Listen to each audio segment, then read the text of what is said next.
Hello.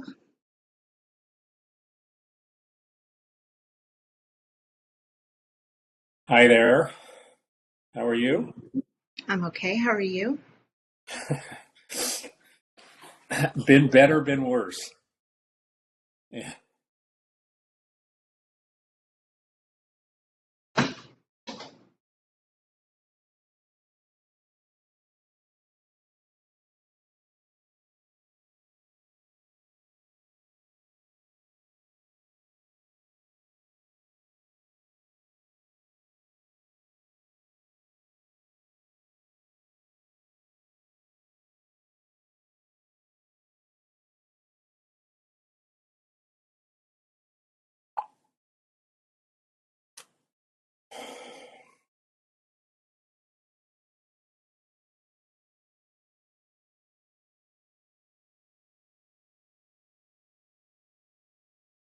All right. Let's go ahead and begin.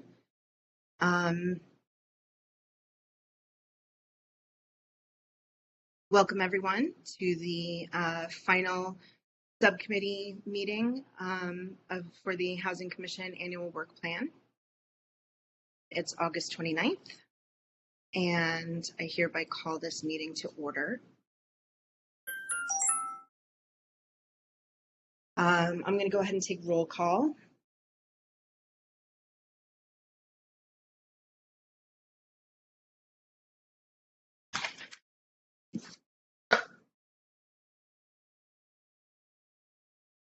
Commissioner Borison.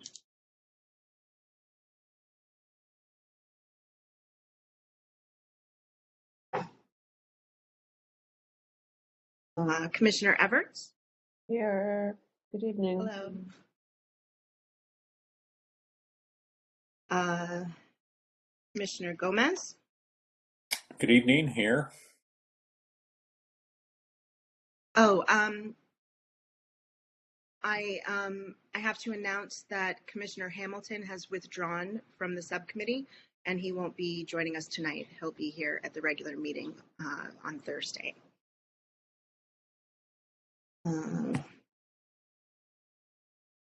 So Vice Chair Morosco? Present. And Chair Gray is here. All right. So I hope everyone had an opportunity to look over the newest draft based on our discussions last time.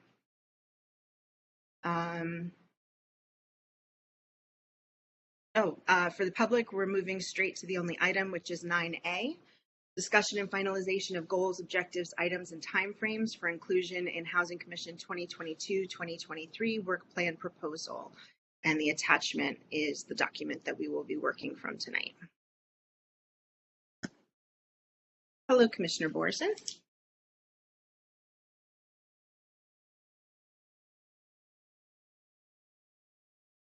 Okay, so why don't we get started? Does anyone have any initial comments or thoughts? The updated draft that's attached to the agenda based on our previous discussion. I'd like to say that I think you did a great job of organizing the discussion, so thank you for doing that. Thank you. I'm sorry. Before we get into discussion, let me go ahead and open it up to public comments, and then we'll do that again at the end. Is there anyone from the public that would like to make a comment?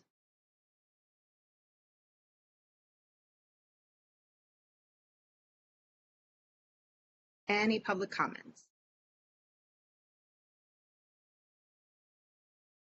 Might be. Okay. Yeah, so let's go back ahead to the draft. Any other thoughts, observations, things you'd like changed? I thought we could go through if you all didn't have a lot prepared. I thought we could go through it section by section and just make sure that this is something that we want included in the annual work plan, keeping in mind that we don't want to set unattainable goals for ourselves. We would like to achieve everything on this list. So this is not just a wish list. This is actually what we plan to do this year. And so, unfortunately, we will, editing is necessary.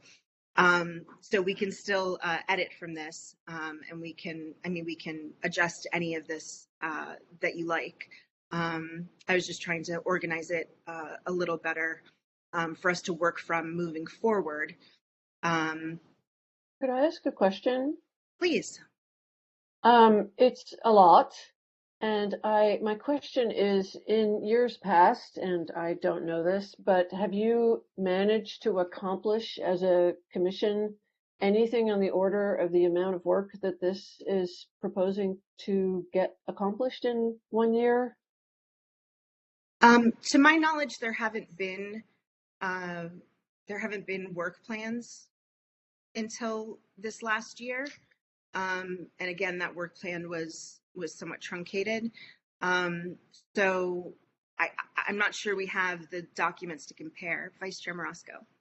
The Housing Commission has actually been involved in some pretty extensive work with studies and evaluating housing and, of course, the housing element. So, and it was a lot of work, and they actually had to get it done in a very short period of time. So, I mean, I do agree that it looks very ambitious, and but when you're looking at it, it looks like a whoa.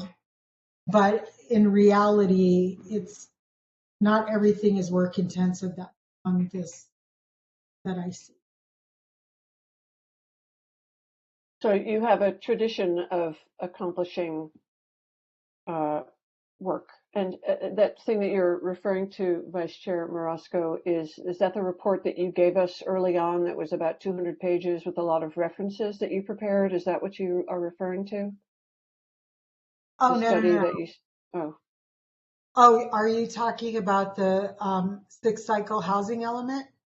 It was the very first meeting we had, and one of the attachments was a very long document with tons and tons of references in it. And it was, a research project. And when you say that you have accomplished doing research and doing it under a time constraint, I wondered what that actually was.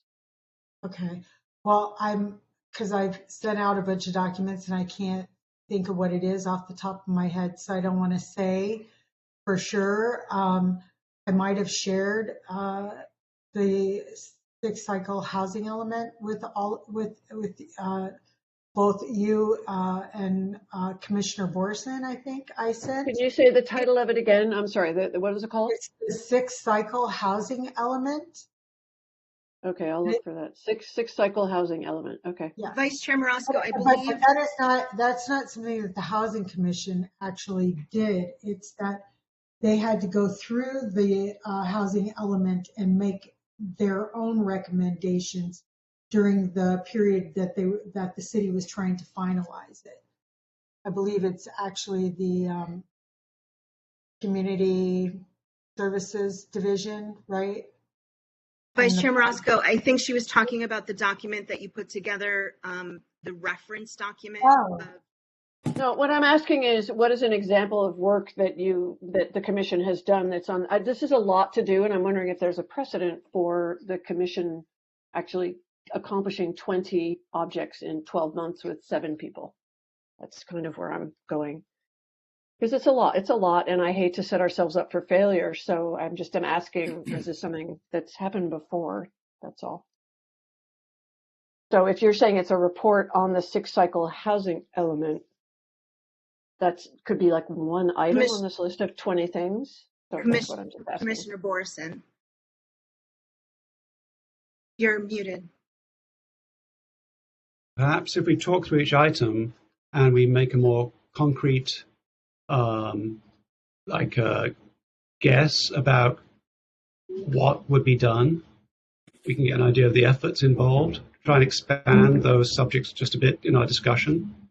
Maybe it'll give us an idea of whether it's actually doable or not. I mean, maybe we can put a, try and as we talk through each item, maybe we can think to ourselves and say, how much effort is this actually going to be required as we go along tonight? I think that's a good idea. Commissioner Everts, unfortunately. Yeah, okay, that's fine. I was just going to say, unfortunately, regardless of the work that's been done by the commission, I don't feel like there's adequate documentation of that for us to make a side-by-side comparison right now. However, we are not going to be generating any 200-page documents. I was careful to go through, I think for the most part, and specify, with, through verb choice, that these are not studies we're undertaking, that these are not, that our goals are not things that we will actuate by ourselves, that a lot of these things are, most everything on this list entails advice. Okay, I think that's good advice to go through it one by one, then let's try that. Okay. Okay. So we have 5 sections: affordable housing, affirmatively furthering fair housing, the Santa Monica Housing Authority, home ownership, and Santa Monica Housing Commission. Item 1.1, the goal is to facilitate the creation and maintenance of a citywide rental inventory. We've discussed this. We've also discussed that we are not in a position to take this project on ourselves, as in we're an advisory body, and so it's not possible for us to actually conduct the rental inventory. However, we need the information that would result from an inventory. So it's important that it does happen, even though we can't do it ourselves.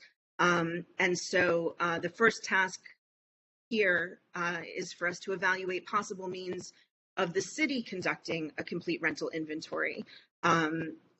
What offices might be able to do it, that it would fall under their purview, what systems are already in place that could be taken advantage of. And so that's this first item. And then the second, based on our evaluation and discussion, is making a recommendation to the City Council and or the Santa Monica Housing Authority Board about how we think they might conduct and maintain a complete rental inventory, including the data that we'd like to see included. And I have noted here accessibility, just because I want to make sure it doesn't fall by the wayside. Vice Chair Marasco. So we're just data gathering a little bit here and then trying to make a recommendation based on the information that we gather during a certain period of time, in other words. Yes. And again, we talked about having stewards, that I'd like to see there. I would like to see a point person for each of these items.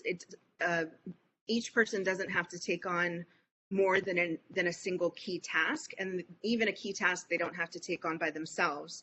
I would just like there to be at least one person who is the point person for that item, but of course you're welcome to get assistance from any of the other commissioners or ask for information from staff, to the extent that it's reasonable.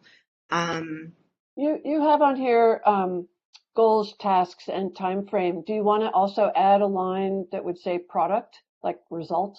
So the result might be advice or recommendation. I mean, you're using verbs, but then maybe there's a result that is what we're trying to accomplish. That might be helpful.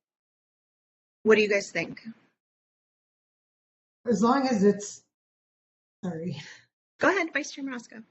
As long as it's flexible, because as you're doing something, the goal might change a little bit. It might be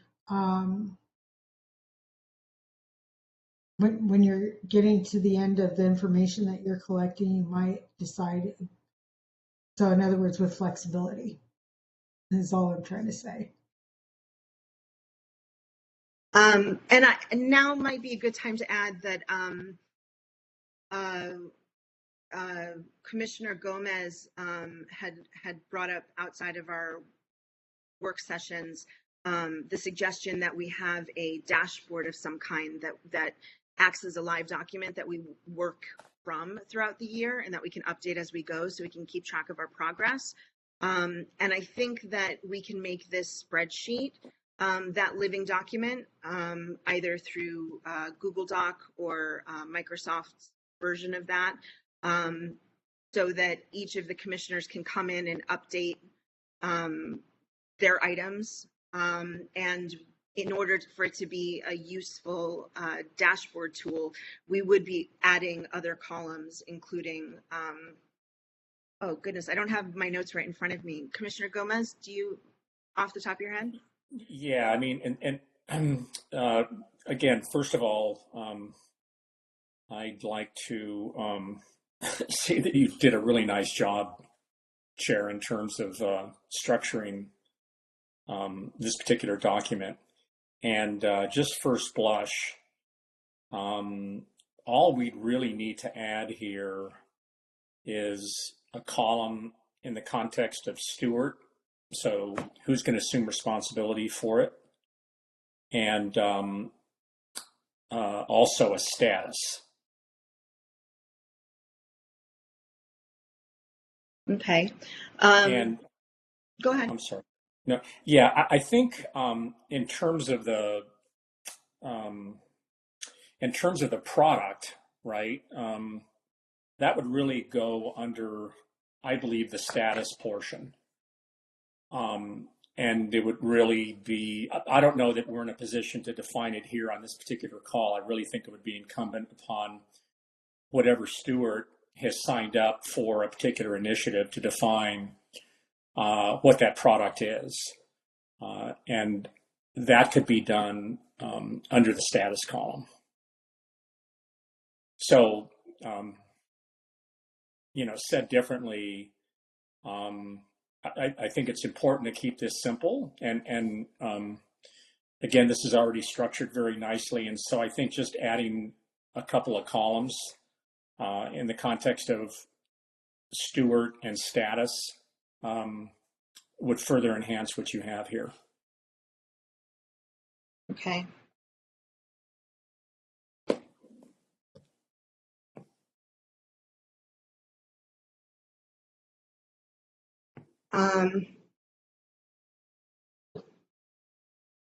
Let's see.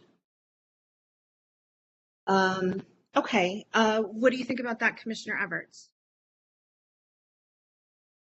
That sounds okay. I would like to point out that there are 20 items and 7 of us, I think. Just a small aside. But yeah, I think that's fine. Steward and status. Well, to give you one example of scale and items, there are 4 things already on here that have time frames. So if you look at 3.1, 3.2b, and 3.4 and 3.5, the facilitate improved operations and staffing is already agendized for our September 1st meeting. So we will complete our recommendations on Thursday. And then those recommendations will be presented to the Santa Monica Housing Authority Board on September 13th. And so that will be done. That item will be done. And a lot of these already are at varying stages of progress too. These aren't all new items. In terms of 3.2, also recommending city staff, city council, or SMHA board designate staff or contract hire. That again, those are recommendations that are going to be made on September 13th, and that'll be 2 items down. 3.4 is regarding advice on facilitating the creation and operation of a functioning RAB. Again, that's an item that's going to be discussed on September 1st, and the recommendations are going to be made to the Housing Authority Board on the 13th. So I think those 3 items will be done in a couple weeks, and don't require, they already have point people, even though it hasn't really been designated, but these are things that Vice Chair Marasco and I have already been working on for quite a while. And we all will discuss them and work on them on Thursday at the next regular Housing Commission meeting. So I hope that helps in terms of, you know, seeing that not all of these items are large undertakings on their own. You know, some things don't require a great deal of research. They may just require a conversation at a regular meeting or research that's already been done. So I think the list is manageable. Okay, I believe you. Okay. So yes, Vice Chair Marasco. And I was going to say too, you know, it's not a hard deadline that all of this has to be done within that year. Some of these things will just be something that naturally flows into probably the next work plan, especially with regard to Santa Monica Housing Authority. So, well, let me clarify on that, because I actually, I want this to be a very discrete document.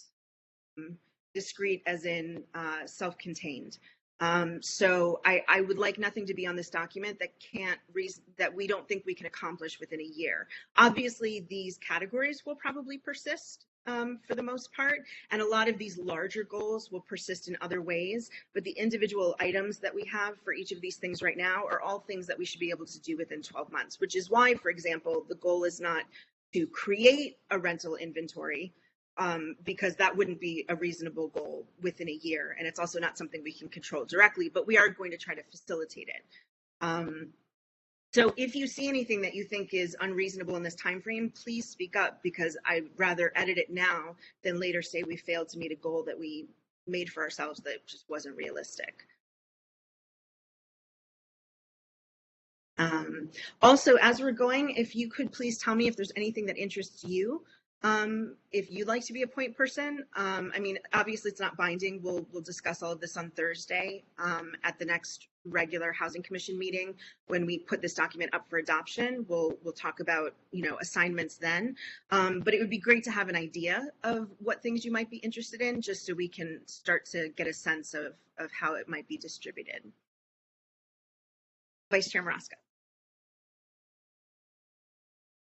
well, the two topics that I'm probably more knowledgeable about is Santa Monica Housing Authority, obviously, and I do have a lot of interest in either home ownership or, I mean, I do know a lot about affordable housing as well, but probably not as much as maybe some others. But I do have interest in both of those, so I would be willing help with any tasks on either of those. Okay, great. Anybody else have any? Yes, Vice Chair, Commissioner Borison. Sorry, I meant to say affirmatively furthering fair housing. Housing Authority and affirmatively furthering fair housing. Okay. I am, you know, particularly interested in the in the home ownership area. And I have some interest in, I have interest in the special interest in the, I can't even find it where it was now.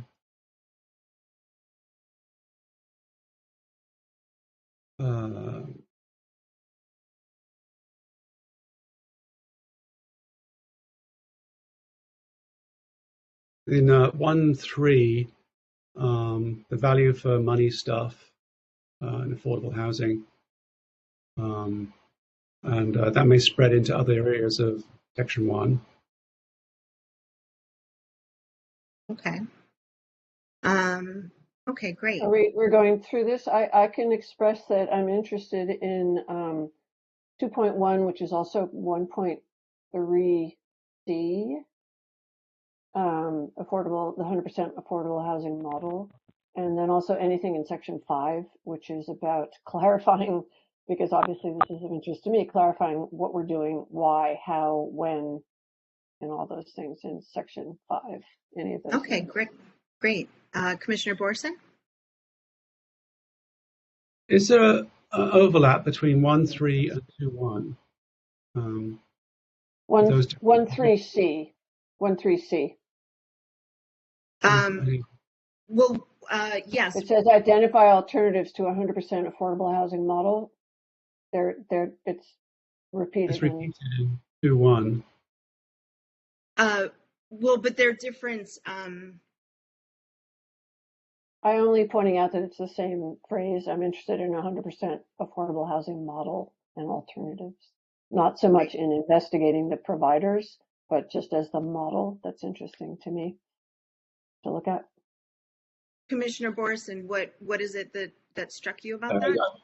I was a little bit confused. I guess there are two ways. One is assessing what's there, and the other is looking at alternative solutions. Those are separate.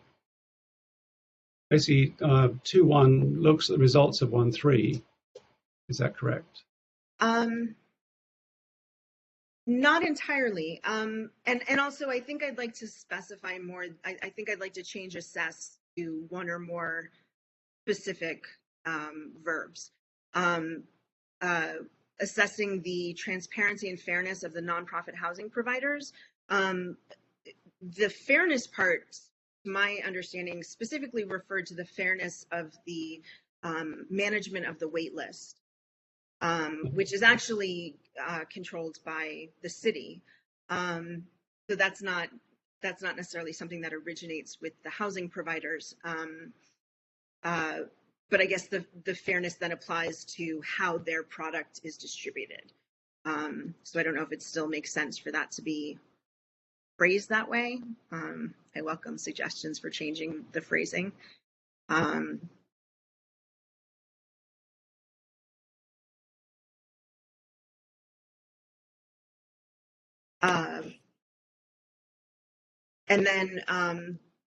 And then identifying alternatives to the 100% affordable housing model is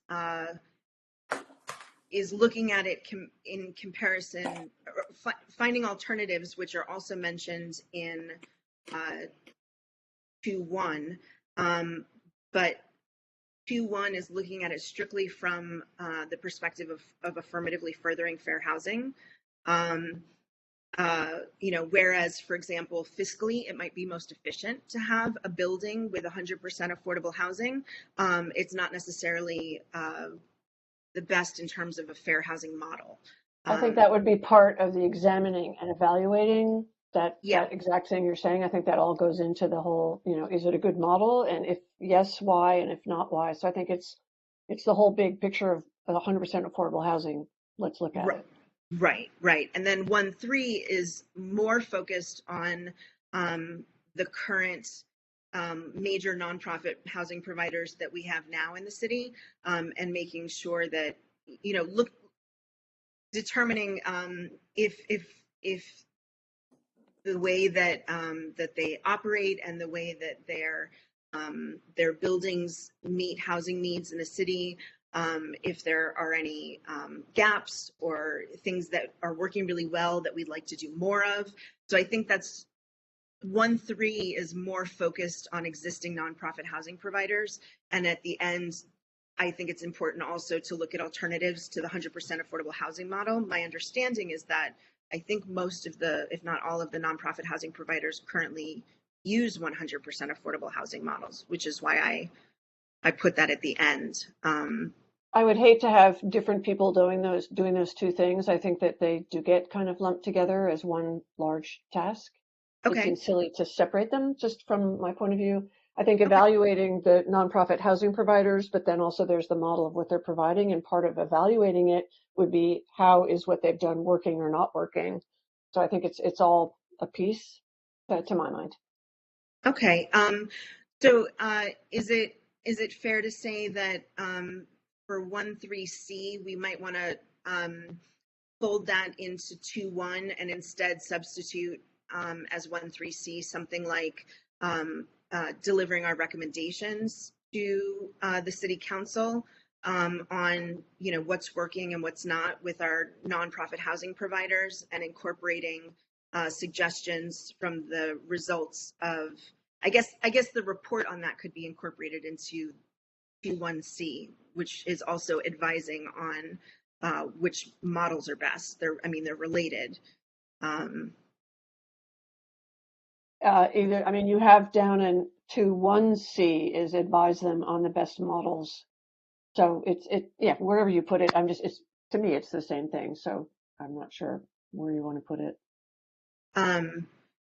Well, what I'm saying is, do we want 13C to say instead to advise the city council of our findings on which is what you have in 21C. exactly. It says that. Yeah. But so that you don't want to say it relating twice. to nonprofit housing providers. It Because just, it does. yeah, whatever. It is a little bit redundant, but it doesn't matter to me. Whatever you like. Okay. Anybody else have any thoughts on that?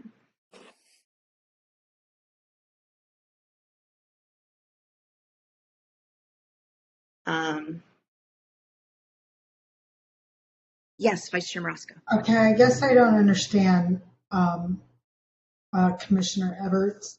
So can you please explain again where you see it's like doubling up, or where you think we need to my feeling correct is, it a little bit? sure. I think that we want to, number 2.1 is to look at 100% affordable housing as a model, benefits, drawbacks, alternatives, and then advise the city council on what we found. That's number 2.1. Then I'm seeing in 1.3, the third one is to also do the same thing, identify alternatives to 100% affordable housing. So it's the same thing. What A and B of 1.3 are very specifically looking at existing not-profit housing providers, projects that are completed is what it looks like to me. So that's like, look at completed projects by existing housing providers. And then the 2.1 is looking at it from a larger standpoint. Is it a good idea or a bad idea? What are good ways, bad ways to do it? So I kind of feel like they might actually all be one object all together to look at the transparency and fairness, unless you want to put that into a different section, but it seems like it's all addressing the same question. How do we feel about 100% for affordable housing as a model? Does it work? What works well? What doesn't? Is it being done well? Do we have suggestions and models for how we might recommend to the city and council a better way to address that problem? I agree with you that 13C is a bit redundant given 2.1. So I think it makes sense to just drop that down to 2.1. However, I think that they should be separate, because 1.3 A and B, we're looking at the current iterations of actual nonprofits that we do business with as a city. And so while it does overlap with affirmatively fair housing, that's not the only thrust. I mean, we're also looking at, is this the best use of our money as a city? Is this the best way to invest in affordable housing? So I think it's reasonable to keep them separate, just knowing that there will be overlap, obviously, because they're related. How does that sound? Seems redundant, but I'm not going to make a big argument over it. It's not a big point. That's okay. Okay. Well, I think okay. Okay, I thought I was taking out the redundancy by taking out 1.3C. It's okay. I'm not going to belabor the point. It's okay. No problem. Okay, thank you. Sure, thank you. Okay, so let's go back up to 1.2. 1.2 is entirely contingent on 1.1 being not only successful, but other people following through with creating the inventory. So this is a judgment call. I'm not sure if we want to take it out entirely. I mean, if they did end up creating and fulfilling the inventory within 12 months and had data that we could operate from, then we would be able to do 1.2. But if we think there's no way that's going to happen, then we might want to take it off and just have that planned for the work plan next year. Commissioner Borson? Sorry, I'm going to withdraw my hand. Okay. Oh, okay. What do you guys think about that? Yeah, Vice Chair Marasco.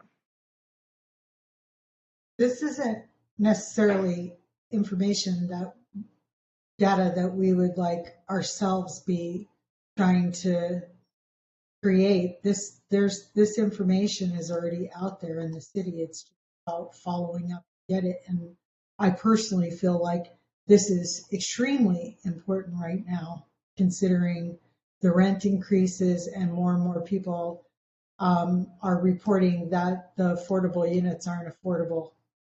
So people that are on the wait list are saying, so we really need to assess that, like, in my opinion, that you should not take this off of it. Okay, but keep in mind that we can't assess that until, and then Commissioner Everts, we can't assess that until the inventory has been taken.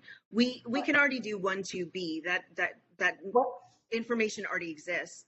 But we can't look at the data on affordable housing inventory by AMI until they complete the inventory and show us the results. So I know the information is out there, but it's not in one place. Commissioner Everts and then Vice Chair Morosco. Hi, I agree. I think it's really important, and I think that like when you have the time frame, we can write very specifically, as you say, it's contingent on doing number 1.1. But I think by leaving it in there, we're also stressing how important we think this is. So I think we should leave it, but also put a comment on there saying it's contingent on the first part. But I think it's crucial stuff that we should be doing. That's a great point, Vice Chair Morosco. And yes, that information is there. It's just a matter of getting somebody within the city to agree to compile it, because they already have that information. They already know how much each one of these units are and what buildings they're in. They already have this list. So, well, no, that they don't have a list of all of the current rents, for example. We would need that. They would need to. You're saying for all units. I thought you were saying affordable units. No. We want a complete housing inventory of all rentals in the city. Yeah, I know, but the AMI piece of it. Well, the AMI is just once so say we determine we have 100 apartments for rent. Obviously, that's not it, but we have 100 apartments for rent. We find out that 50% of them are only affordable to people in the top tier AMI, right? So they're making above average, the area median income. Of the remaining 50%, 25% are affordable based on their rent, on their current rent, are affordable to people in the moderate income category, which they have to make above 80% of the AMI, and the other 25% is affordable to the category just below that. And so we determined that there are no units that are affordable to the 2 lowest tiers of AMI. That's what I want to determine. So we actually need to get up-to-date rents for every, yeah. Okay, all right. I just wanted to be clear. Sorry. This is a bit off the wall. If you're looking at how many units are affordable by certain income brackets, the problem is you don't really know who is living in which unit. So there may be, high wage people are living in cheap rent units. You don't know that. So unless you know how much each person is making that lives in each unit, you don't really know affordable. So taking a blanket statement of these are the average incomes in the city, therefore these ones are affordable, doesn't really get you any information. You need to know which unit. You need to know specifically. If you're just, you need more granularity to find out. I'm sorry, you froze for a second.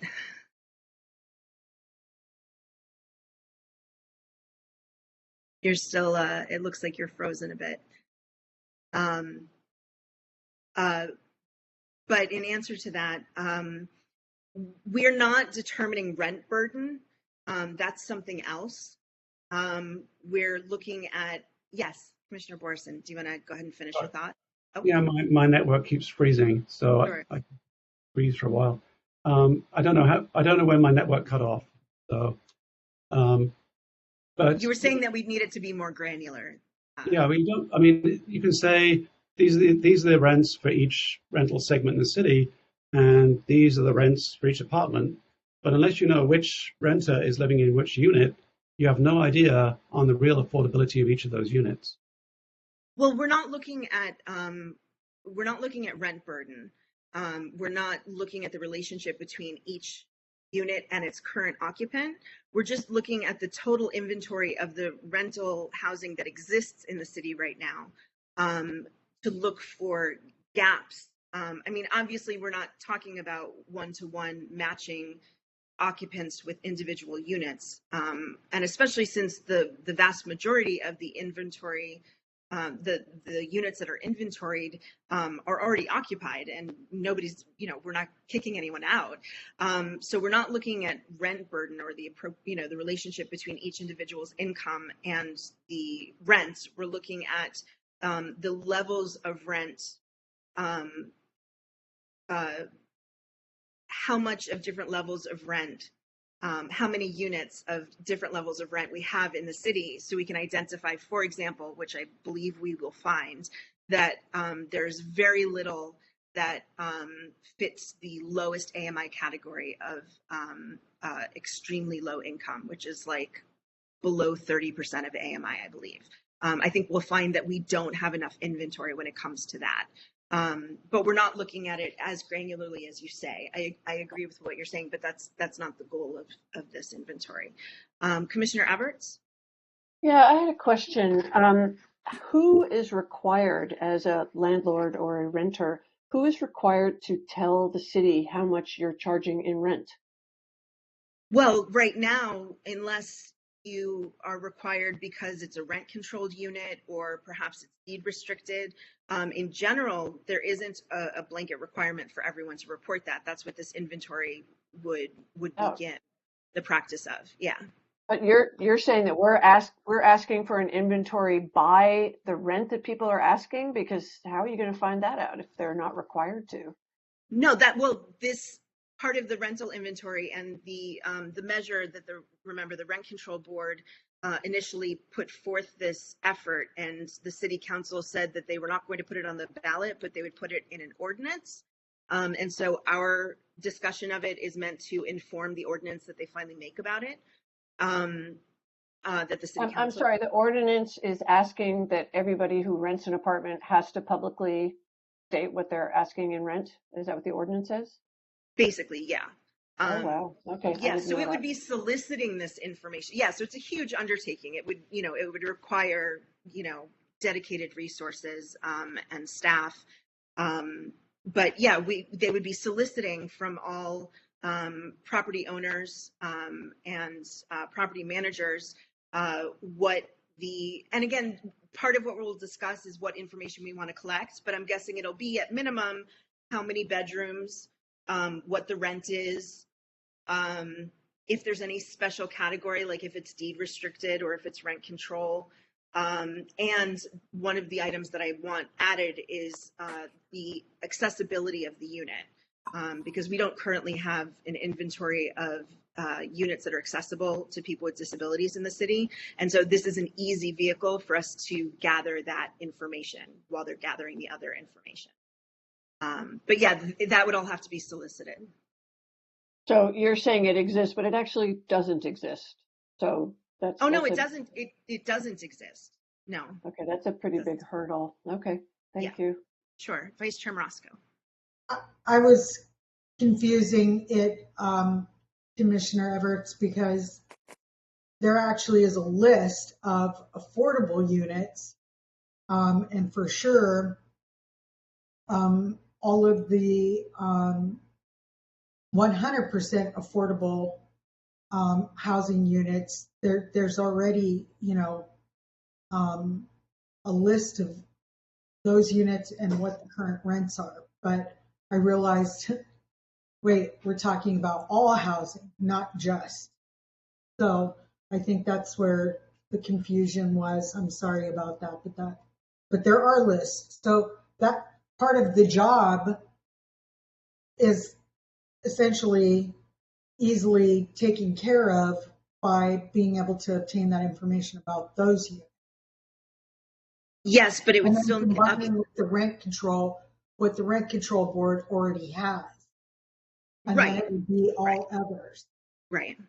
Yeah, so some of the information is we have, or the city has in some form, but it would also need to be updated each year or every 2 or 3 years, you know, whatever they decide. Yeah, so, okay, so we're keeping 1, 2, and we discussed 1, 3. Do we want to improve the language at all in 1, 3A? I'm just concerned, is that too vague? In terms of, it says assess transparency and fairness of nonprofit housing providers. How about using the word study? Okay, do we need a more specific object than transparency, or do we need to attach fairness to the wait list, for example? Vice Chair Morosco. Yeah, I was just going to say, just say fairness with regard to the wait list. Okay. And the eligibility criteria. That's really important. You know,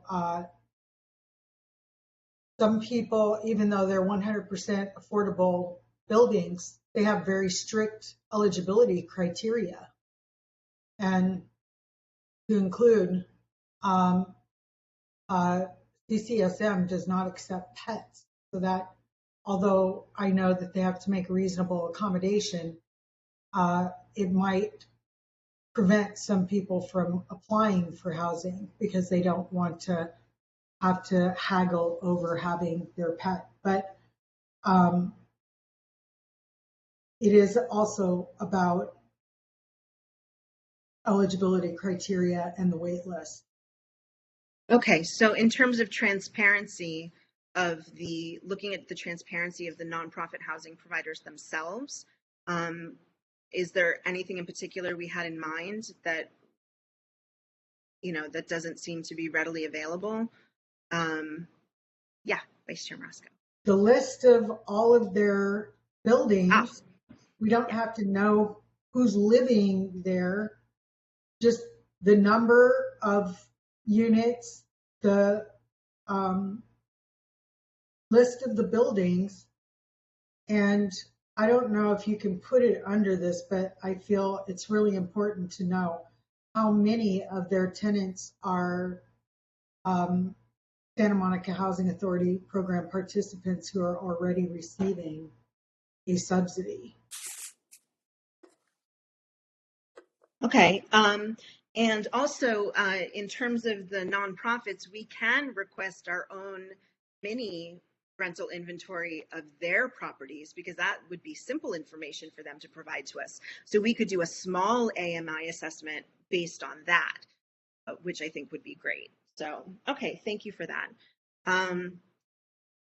Okay, so if there's nothing else, 1.4, increasing access to existing rental inventory, explore vacancy tax, discuss illegal short-term rentals with city code enforcement. And again, in terms of, Commissioner Everts, in terms of the gravity of commitment or the size of the project of each of these things, 1.4B, for example, is just going to be a discussion agendized at a regular Housing Commission meeting. I've already invited someone from code enforcement to come speak with us. And so that wouldn't require much legwork outside of the meeting. So each of these items, you know, they don't all have equal weight in terms of obligation and work required. Okay, and then C, advise City Council of possible means of recapturing existing rental housing. That all seems pretty straightforward to me. You guys agree? Okay, and then 1.5, expand affordable housing program opportunities in Santa Monica. And this, there are repeats of this type of thing under most of the categories. This is kind of a catch-all. It's just, I'd like to try and identify some funding that we can recommend to the city that they may not have already been aware of or not have taken advantage of yet.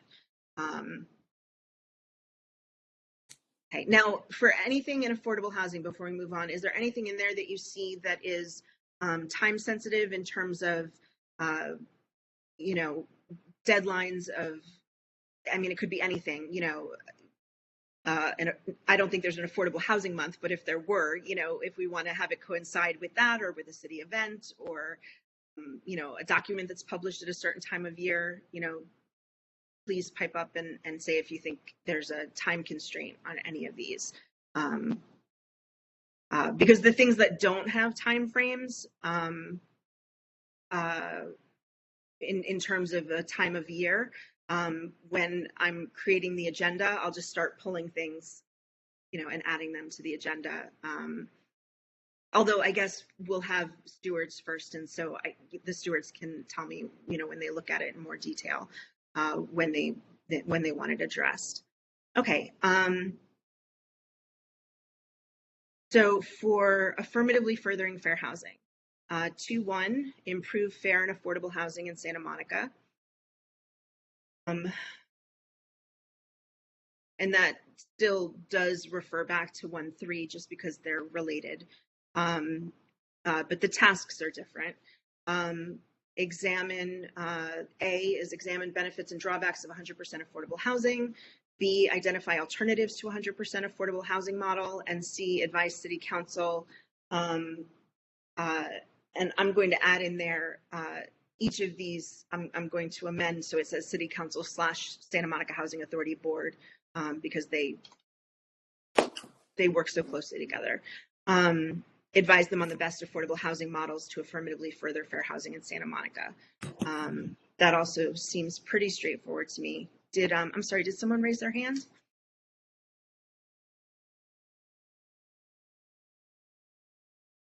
Okay. All right, moving on. 2.2, increase disability access to Santa Monica Housing Authority and city housing programs and information. Recommend, A is recommend city council direct staff to hire dedicated housing ADA coordinator. And we are discussing that, you know, in terms of time frame. We will be discussing that on Thursday with Alex Elliott, the chair of the Disabilities Commission.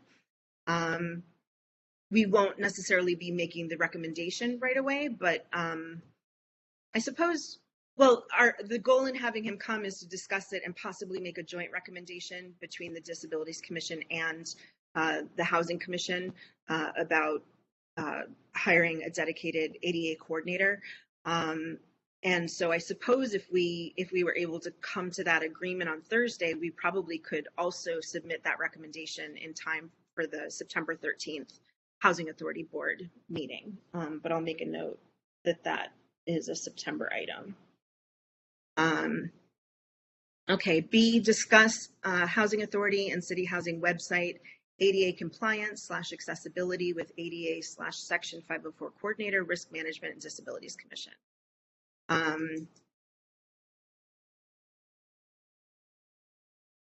This would have to be a separate item because the agenda went up tonight for Thursday, and so this will have to be a separate conversation.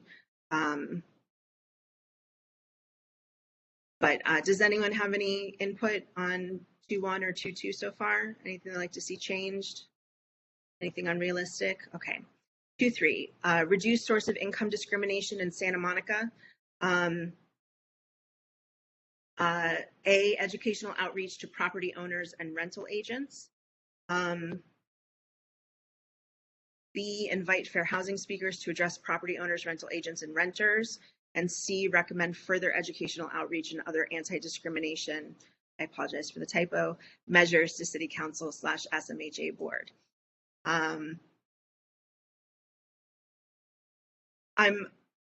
This puts me in mind that we might want to have a couple subcommittees this year for some of these longer projects that are going to involve multiple steps over time. Did any of you give any thought to subcommittees that you think would be helpful? Vice Chair Morosco. Sorry, I didn't want to move away from reduced source of income discrimination yet Okay. because uh, this is kind of an afterthought, but um, the fact that the Santa Monica Housing Authority has not increased the voucher amounts in the last 6 years, and they're pretty much equal to Los Angeles County vouchers. Shouldn't that kind of be under here as, so you have here identify possible funding sources, but one of the ways that you can reduce that source of income discrimination is by adding more value to the voucher. So I don't know if it's something we can put in here somewhere, add to it, or does this come under identify possible funding and resources? And yes, I think that this is a time sensitive matter that would have to be dealt with pretty much. January is the deadline for the Santa Monica Housing Authority to submit a report about fair market rents in Santa Monica and the need to increase the voucher amount. So it takes time to get that together. And as we already know, there's like short on staff. So is there a way to put that in here somehow and mark this as something that should happen right away? Well, I will direct your attention to 3.4. I'm sorry, nope, 3.5, which is about increasing the housing payment standard. I can put in a reference, that this is related. I don't know if you want it to actually be a separate item for affirmatively furthering fair housing. I mean, I guess the increased payment standard does help people move into higher cost neighborhoods. But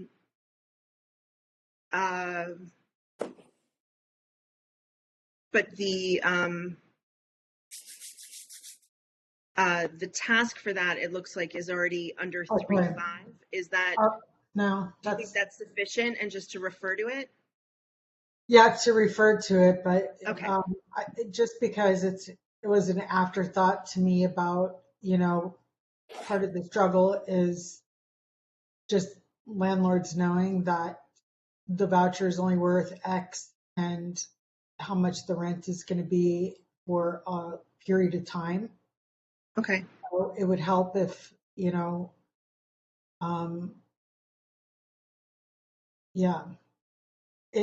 I think it would alleviate, I'm not saying all of it, but some of it. Okay.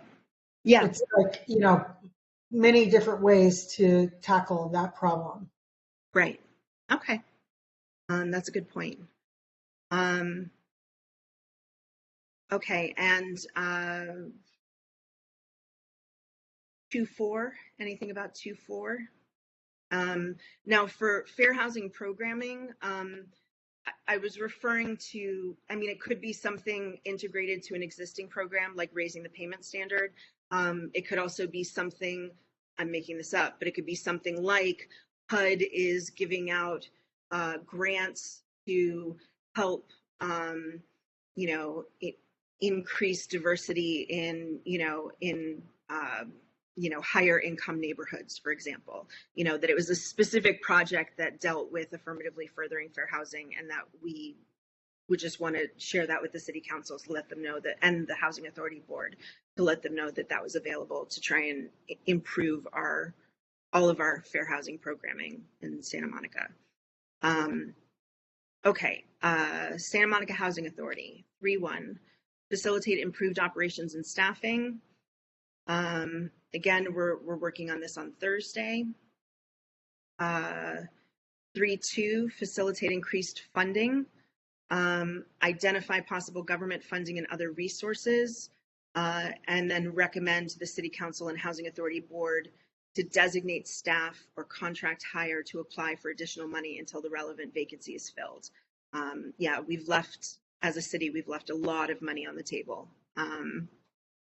So that should, I see that we already have September for the recommendation to hire. Is that part of our, Vice Chair Roscoe, is that part of our recommendations that we want to discuss in terms of staffing on Thursday? Okay. Yes, it's an item on the agenda. Okay. And then 3.3, improve operational and financial transparency. Recommend increased transparency beginning with staff RAB recommendations to the Santa Monica Housing Authority Board, website content, and wait list. As an update, I emailed Jim Kemper and asked him again to please provide us with the housing staff's recommendations concerning the RAB that they're going to make to the Housing Authority Board on September 13th. I asked if we could get that by Thursday, and he hasn't responded yet, so I'm still following up on that. And then, yeah, website content. Teresa's found some great illustrations of other jurisdictions' websites that are just really so informative. That I'd like to see us recommend they model ours after. And then the wait list, which is also related to the issues up above with nonprofit housing providers. Okay, and then request a standing check-in with staff, including executive director at 3 housing commission meetings per year. Vice Chair Roscoe? Sorry, with regard to wait list, it wouldn't just be 100% affordable housing providers. It would be wait list for all housing programs, right? Yes, but wait. Oh, yeah, I guess I hadn't been. We're asking for transparency, so this should say. You mean how many people are currently waiting, what the average wait time is, that kind of thing for vouchers, for example, and. Well, actually, no, it would be actually publishing a list that each person is assigned a identification number, and that list is made public, and it shows what criteria or tier that they fit into and where they are on the wait list, so we could actually see them going by the criteria that they met, the identification numbers going down from the criteria that they met. And I have an example of that, another city that publishes the wait list so that That's San Diego? Is that San Diego? No, it's not in San Diego. Okay. It's actually on the East Coast. I'll have to look it up. But Okay. but they literally publish, and for all programs, and because you already know what the criteria is because it's in the annual plan, and it's also what used to be the AHPP or Affordable Housing Plan. Mm-hmm.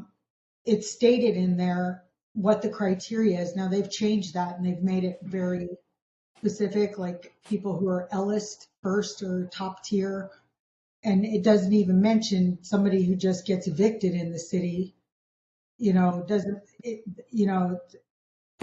their list is so narrow to just Ellis Act, and it eliminates people who may be wrongfully terminated or ejected from their units. It doesn't have to be an Ellis Act. It could be a tenant harassment thing, but the point is to be able to publish that wait list so that people can actually go to the wait list and they can see who's met the criteria and how quickly are they being housed. Okay. So what I hear you saying is that should be plural, wait lists? Yeah, wait lists, okay. Yes. Okay.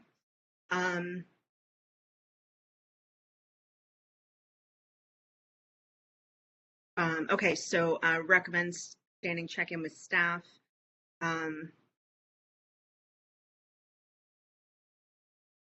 I wish we had had time to get all of this in for the September 13th meeting, but I don't think that's going to happen.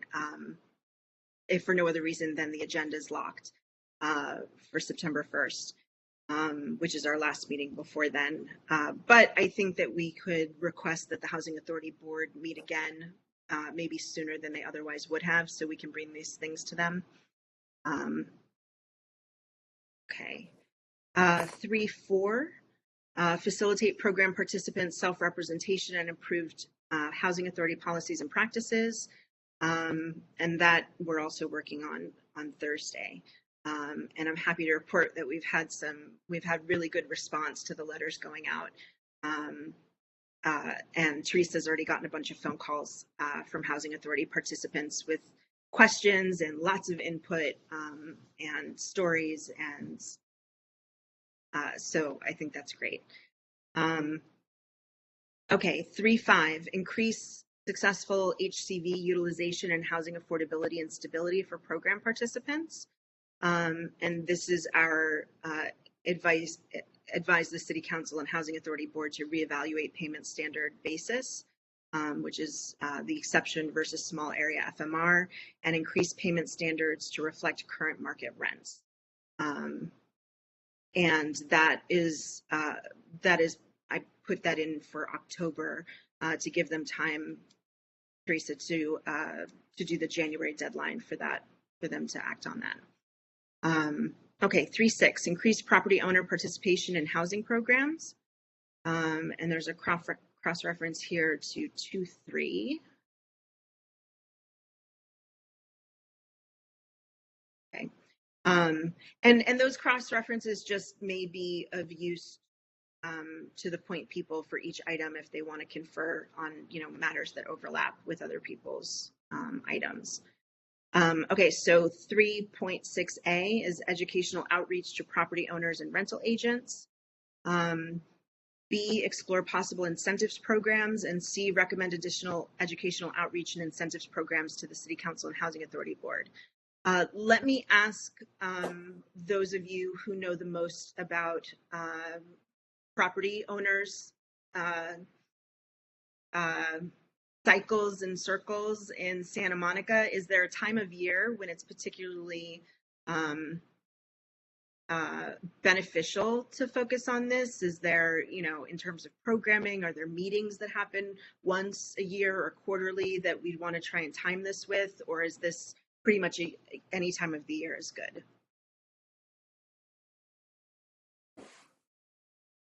For outreach to property owners and rental agents. Yeah, I think if I'm going to raise my Please, hand, no. I mean, Commissioner. yeah, I don't think there's a particular time that's better than another. There are organizations in town that represent housing providers. They meet quite regularly. Okay. And more specifically, monthly. Okay. And so, yeah, I don't think we're faced with any kind of time constraints in terms of one time being better than another. Okay. There's no annual conference or higher level something that, dinner or something that you think we might want to take advantage of? No. Okay. I think just a regular meeting. Okay. And what I'd offer up in Santa Monica, housing provider meetings are probably the biggest and most well attended in the city of all the meetings that take place. Mm-hmm. And getting access to those to promote what we want to, I don't believe would be difficult in any way, shape, or form. Okay, great. Let's move on. When I'll ask Vice Chair Marosco when she gets back if there might be any time a consideration for the incentives programs. Oh, hi, Vice Chair Marosco. I'm just turning my camera off because I have to move. Okay. In terms of possible incentives programs, is there any funding cycle that you know of that would direct this to be agendized at a certain time of year? Or I believe there's actually some funding available right now. Okay. I can't remember because I've been looking at so much with regard to that. And I believe it is, it's either home program or maybe comes from CDBG, but I would have to look that up. And right now, we're already in the grant cycle. You know, they announced all the new grants like back in July, and so even though we're not that far away from July, it rolls out very quickly, and a good majority of those deadlines are like September, October, and as late as November. But by December, you know, and then I guess it's after the new year, they are looking at how much money they have left and how many people they've awarded. Okay. And then the awards are given out during that period. Or at least that's my understanding. Okay. Okay, so moving on to home ownership. Item 4, the goal is to increase home ownership in Santa Monica. A, identify possible funding and other resources, including HUD HCV. B, explore TORCA 2.0 and other programs, including rent to own, new affordable units as condos, and community land trusts. Is there any way that you'd like to change that language or add anything to it to improve it? Yes, please, Commissioner Borson. I'm not familiar with community land trusts. Is there a 1-minute summary? Can somebody tell me? Vice Chair Marosco, you want to take it away?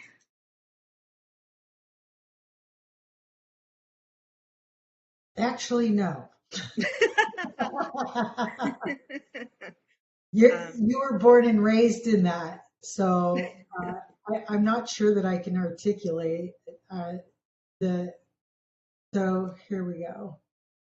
All right. Oh, did you pull something up? I'll do it right now. Okay. Hold on.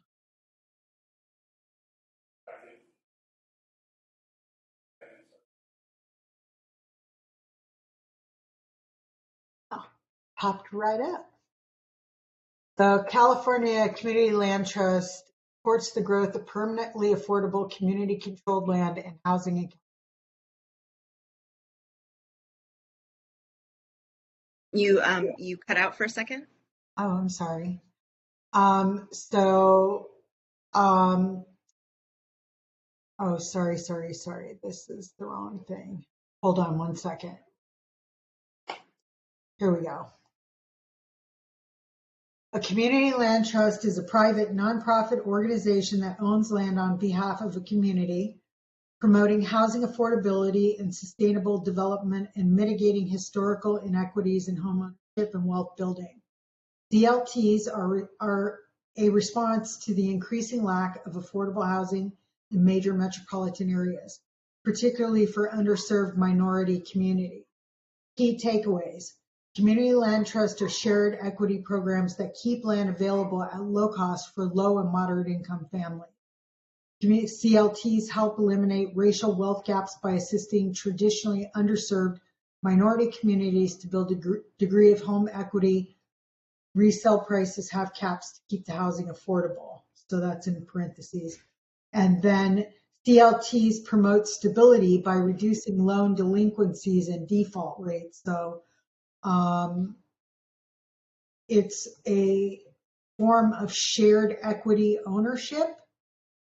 So something like, I'm imagining saying CLTs use public and private investment funds to acquire land on behalf of a specific community. The CLT owns the land in perpetuity, and that is forever. community residents can purchase their own homes, but not the land on which the houses sit. Instead, residents enter into low-cost long-term property leases with the CLT known as ground leases, typically for a 99-year period. Monthly charges for the ground lease can be $100 or lower. So, I mean, it goes on. I could share this in the chat. But you get the idea. The idea. Thank you very much for that. Thank you. Anything else about 4B? Any way that you all would like to tweak the language? Again, for example, I said TORCA 2.0. I've heard people say that. Is there, again, I wasn't around for the original TORCA programming and debate. So is that the language that we want to use, or is there something more appropriate? I mean, I've heard it, that TORCA 2.0 being used by other people in the city. And so there is this phrase has been floating around, and I don't know what other people mean by it, and if anyone else in the city is working actively on it, or whether it's just a sort of, I don't know how seriously the other efforts are being taken. So it's gray whether you want to call it, Commissioner, it's not clear whether you want to, I don't know what the answer is there. I mean, I like the word TORCA 2.0 because, it's kind of what it is, but whether it has other meanings to people, I don't know. I'm fine with the way it is right now. So. Okay. Vice Chair Maraska. I don't even know what TORCA was. So.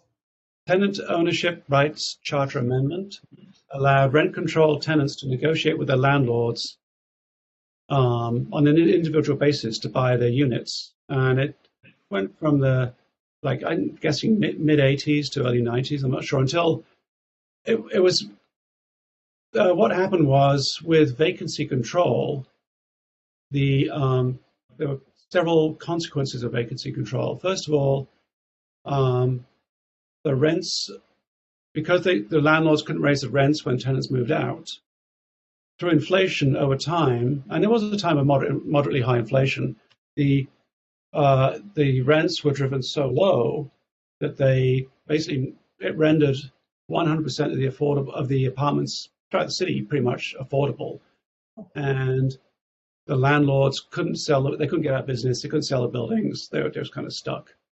So there was a push by landlords to be able to sell the units to renters. And this was popular. It was complicated, but it was popular. And there are several thousand TORCA units in the city right now. And many of the people who bought those units are still living in them, and they're very happy to have bought those units when they did. There were some perceived issues with TORCA 1.0. What happened was if the tenants moved out and they didn't buy, then the landlord would take control of that converted unit and be able to sell it. So there was some motivation for the landlord to encourage renters who didn't buy to move out so they could get the uplift in the property value on that unit. I think TORCA 2.0 can avoid a lot of those problems by being run through a nonprofit. It's when buildings are voluntarily sold, the nonprofit buy them. There's lots of ways. There was a few issues with TORCA 1.0 that could be fixed. But TORCA 1.0 was to, some people, there may have been some issues with landlords wanting to get people out. That's been pointed out, but that could be solved. A lot of people have gained ownership and grown equity who would not otherwise been able to do that. They've gained a permanent footing in the city, so there have been advantages. And there was as a vacancy control, there were other issues with the demolition of buildings that were not viable through vacancy control. This is a way to keep those residents living in those units. So I think, it's something that can be brought back and improved. It is a worthy thing. Anyway, I don't know. Vice Chair Roscoe? And just, do you feel like there are more creative ways available now to even enhance the ability for this affordable home ownership to actually take place? I feel like there's a lot of people in the city who are saying that, I think there are lots of ways. So, I think there are more funding sources now. There are statewide, county-wide, and citywide home ownership supports that are available that may not have been available in the past. So yeah, I think there's more funding.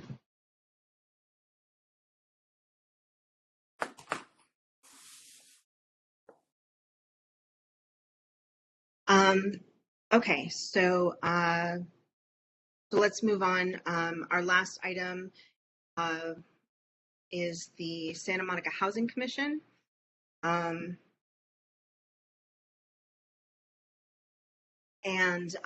item 5.1 is to fulfill advisory role to the city. A, identify all regular housing documents the commission should advise on, including speaking with staff and reviewing previous agendas. This obviously needs to happen as soon as possible. Let me go ahead and put that in for, I'll put in October in terms of possible goal for agendizing it. But obviously, whoever is working on this could start working right away. Commissioner Everts, were you still interested in possibly talking to staff to identify some of these? I don't want to get so specific. I just am interested in this whole Okay. 5. So yeah, don't ask me to pinpoint that yet, please. Okay, no problem.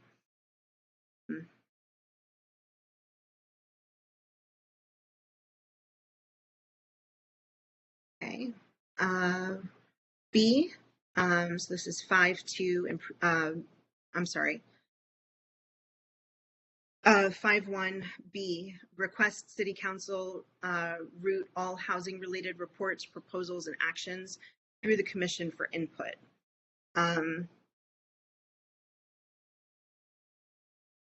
There is an item, a standing item on the City Council's agenda for boards and commissions reports. And I think it would be good for us to start thinking of this as a tool that we can use more regularly. I think it's very infrequently used by any boards or commissions, but the City Council meets every 2 weeks or twice a month, and that gives us a lot of opportunities to address them directly. So that's just something to keep in mind, that we can underscore certain of our requests by making them directly in person. 1 second, then Commissioner Borison. In terms of housing related things that have not been routed to us, I'm sorry to say that the recent city rent relief program was not run by us first. And apparently they omitted all housing authority participants from being eligible for rent relief, which I think is egregious. I'm not sure it's legal. I'm not a lawyer, but it seems like pretty blatant source of income discrimination to me for the city to make that determination. But just to illustrate how important it is that we get a hold of this and that we're put back into the loop, because that was a pretty big hole in that new program that they enacted. Okay, so 5.1A, we have October, and then yes, Commissioner Borison. as far as us individually addressing the city council on things that we want to speak on, I don't know, are we allowed to individually say, I'm a housing commissioner, or I speak for the housing? You don't necessarily speak for the housing commission, but you can speak in an official capacity as a commissioner, I guess. No, I believe that anytime you would speak as a housing commissioner, unless you were in some sort of roundtable or meeting where you were just giving your own opinions and you were there as a housing commissioner, in general, giving something like a report or under that city council item, reports from boards and commissions, anything you said there would not be your opinion. It would be you reporting on behalf of the consensus of the housing commission. So you couldn't, you could certainly volunteer to be the one to give that report, but we would discuss it at a regular meeting ahead of time, agree on what it is that we wanted to communicate, vote to, confirm that our message is supported by a majority of the commission, and then it could be presented by whichever commissioner wanted to do that. But yeah, if you're in a neighborhood meeting, for example, and you've been invited, to say, how's it going on the Housing Commission? And they ask you your opinion on something, that's fine. You're obviously there as a housing commissioner, but you're not necessarily speaking on behalf of the whole commission. Okay, so, time frame for 5.1B for requesting the city council to route all housing related reports, proposals, and actions through us. I feel like October is probably gives us enough time to put something like that together. Does that sound reasonable to you guys, and still be soon enough that it's not immediate, but it's pretty close to. Okay. And then improving efficacy as far as the Santa Monica Housing Commission goes. A, clarify Housing Commission and city staff roles. I have that down for September. Again, I've already put in this request with the city manager and the city attorney, and it will just require a lot of follow-up, I think, until we get a response from them. Yes, Vice Chair Ross. Back to 5.1B, so it's simply putting together a letter and making a recommendation, right? Yes. Just making official letter, but we have to figure out who it goes to. Communications. I would have to ask Noah what the most impactful way is to make an official request by the entire commission. If it is submitting it to the city as an agendized item, or, you know what I mean? Because, yes, it will basically be a written request, but it may also be able to be presented by one or more of us to underscore the gravity of the request. Yeah. Oh, okay. But yeah, I'd have to ask Noah what the best way is to do that. Of course, we also have all of the city council's email addresses, so we're welcome to remind them of the importance of this at any time. Okay, so clarifying Housing Commission and city staff roles. Request city council direct staff to assign senior staff liaison.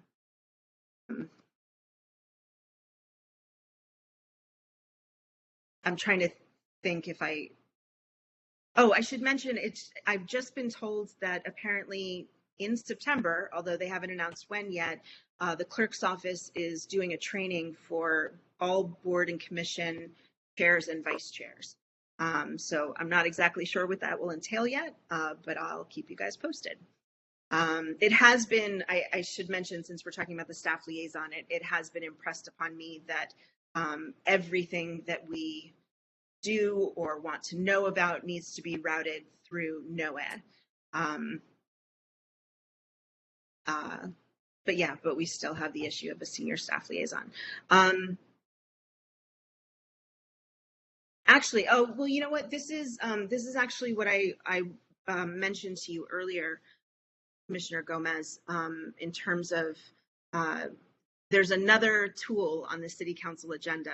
It's item 15, I believe, which is written correspondence or written communications. And that can be from anyone, any individual in the city. I mean, obviously, we want to request officially as a housing commission that the city council direct staff to assign a senior staff liaison.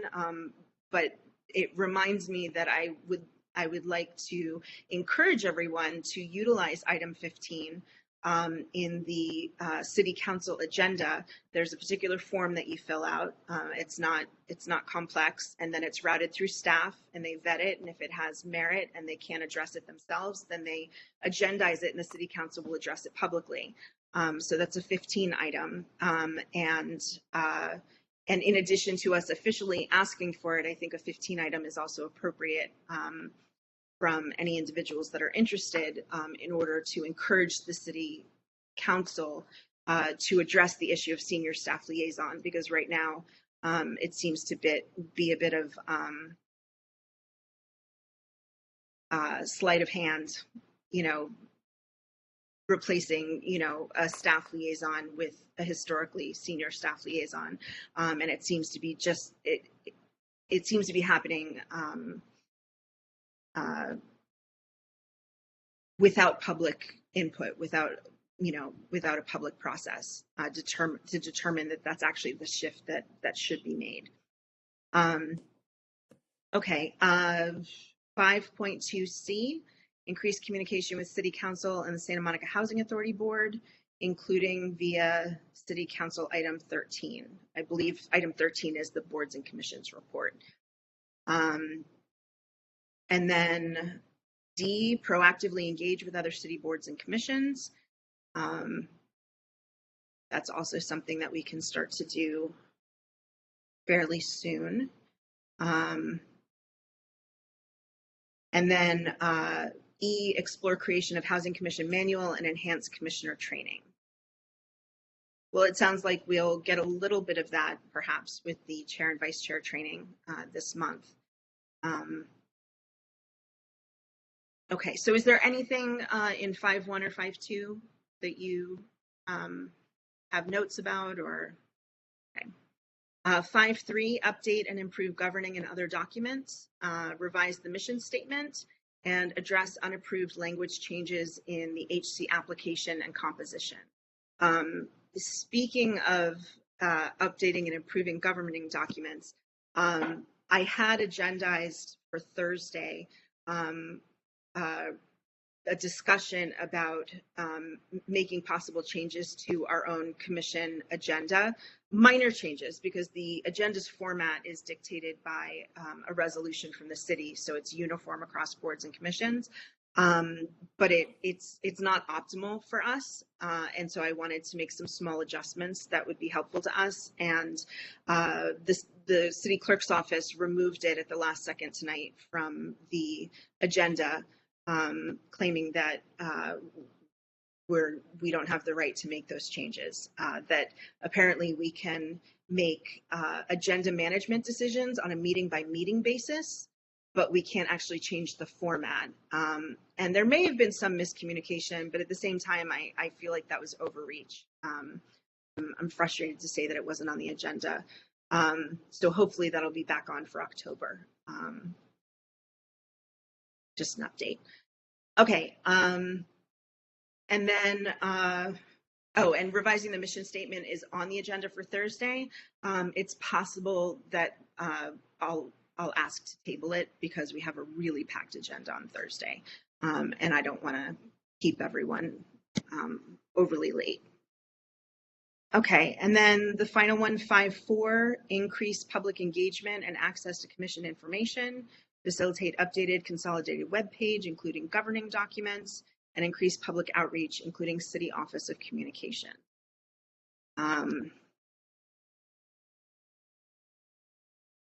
Well, some of these things seem like they, don't require much, but a little outreach, and so many of them would be so useful or important to happen right away that I find myself starting to, I think, overpack October without even looking at anything else. So I welcome your feedback about what you think might, be important to prioritize over other things.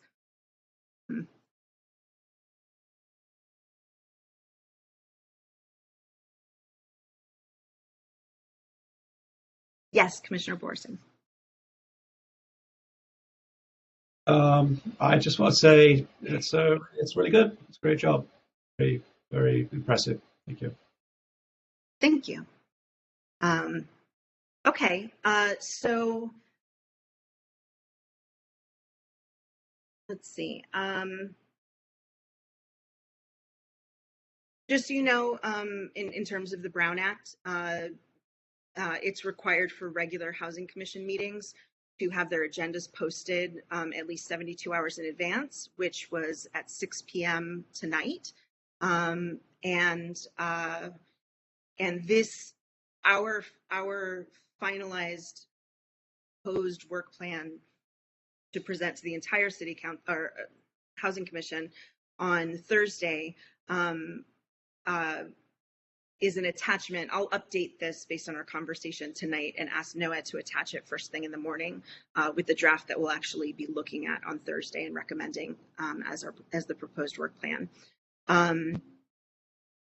Would you guys like to vote on the work plan now, or would you like to discuss subcommittees first and then vote on this a bit later? Commissioner Gomez?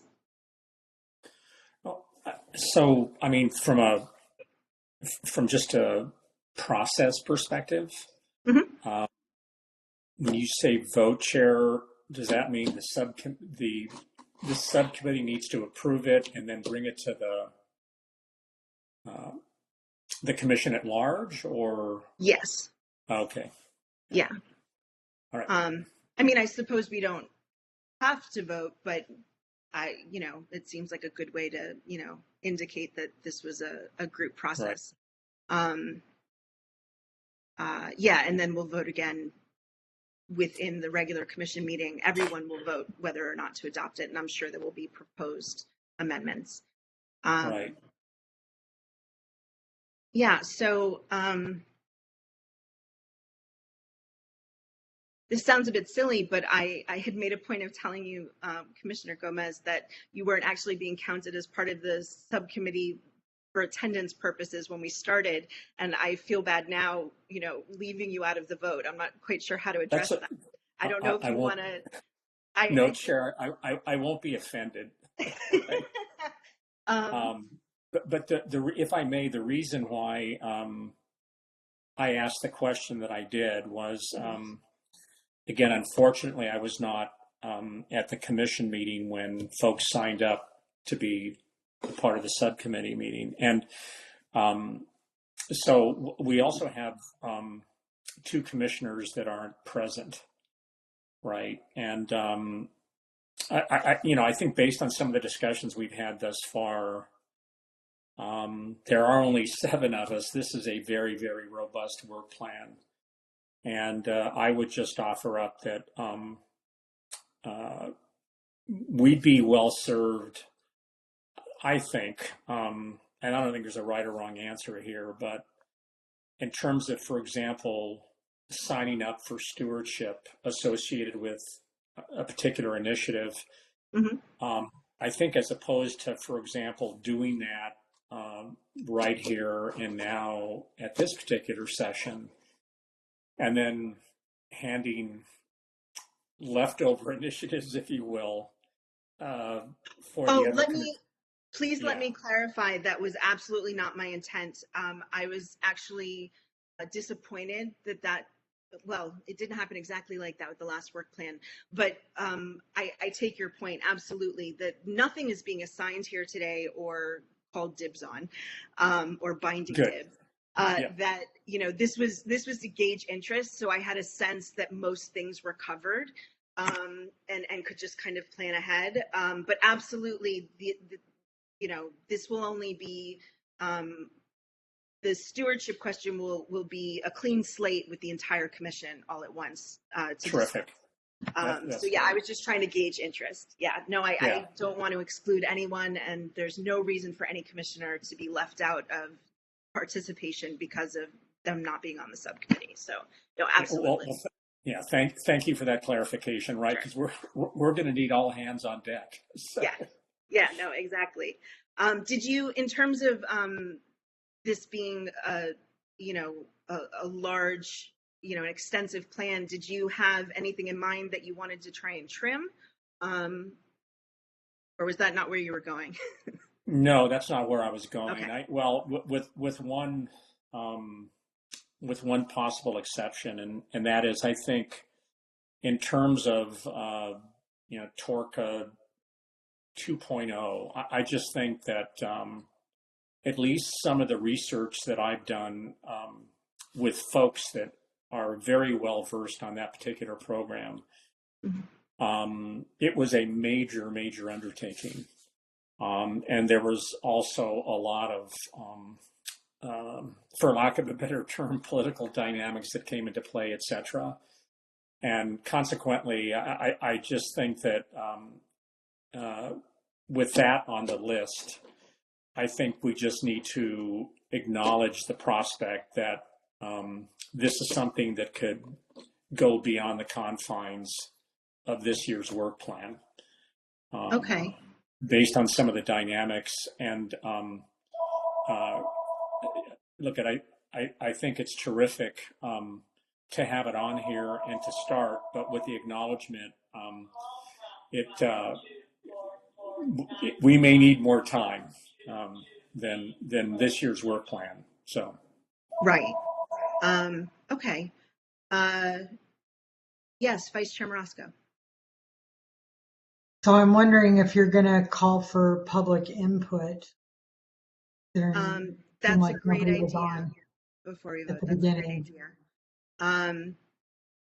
Okay, so real quick, I want to go back to Commissioner Gomez's point. And you had stepped away for a second. I'm not sure if you're still listening, but I had been asking Commissioner Borison before if there's any branding issue we should be taking into consideration with the name TORCA 2.0.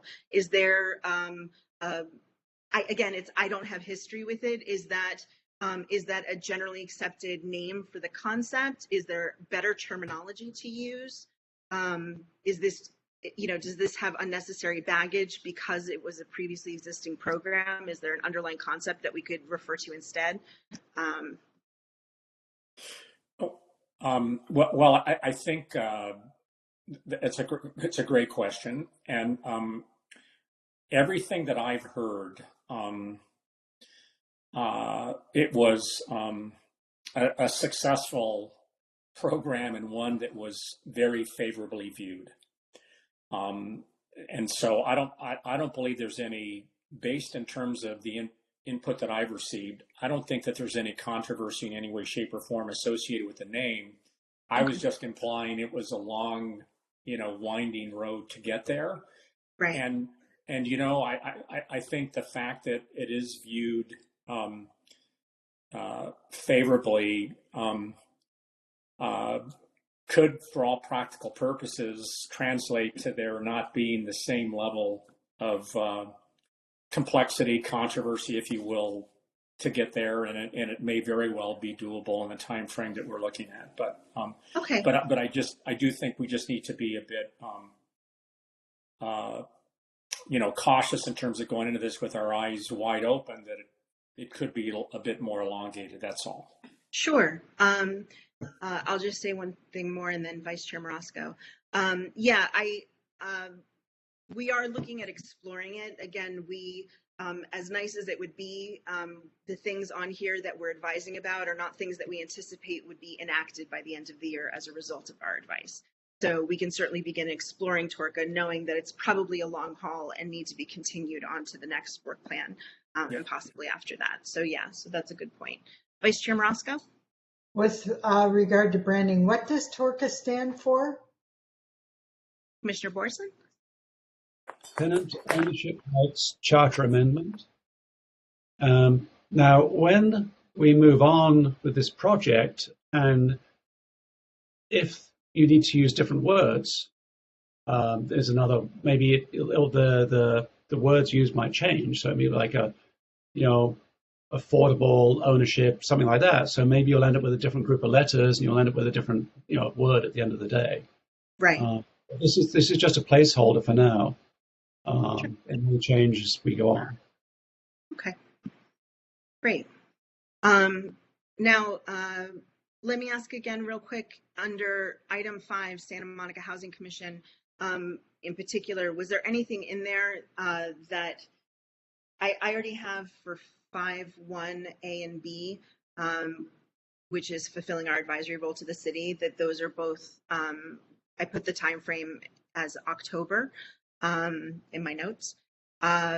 Is there anything that you would like to see pulled out as a priority time-wise below that in 5.2.3?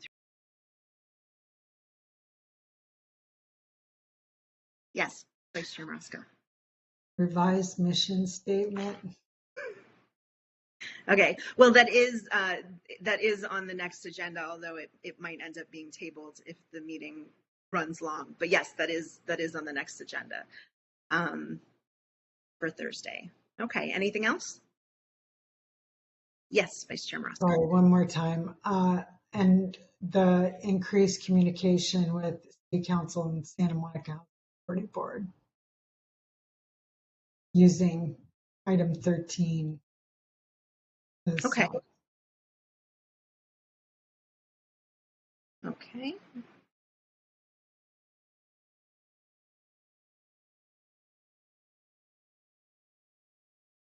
Okay, so I'll put that down for possibly October or November.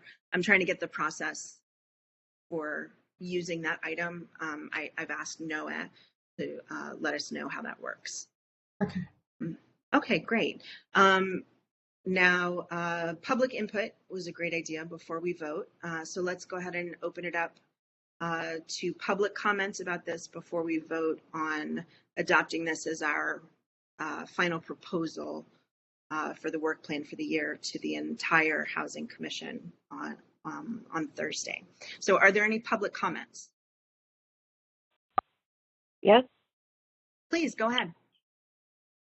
Hello? Hello? Go ahead. Yes, we can hear you. Oh, hi. Thank you. This is Ann Thanawala, and in looking at this work plan, I think that it's really important. I guess it's number 5.2E. Mhm. Oh no, it's not E. D. Okay. Proactively engage with city boards and commissions.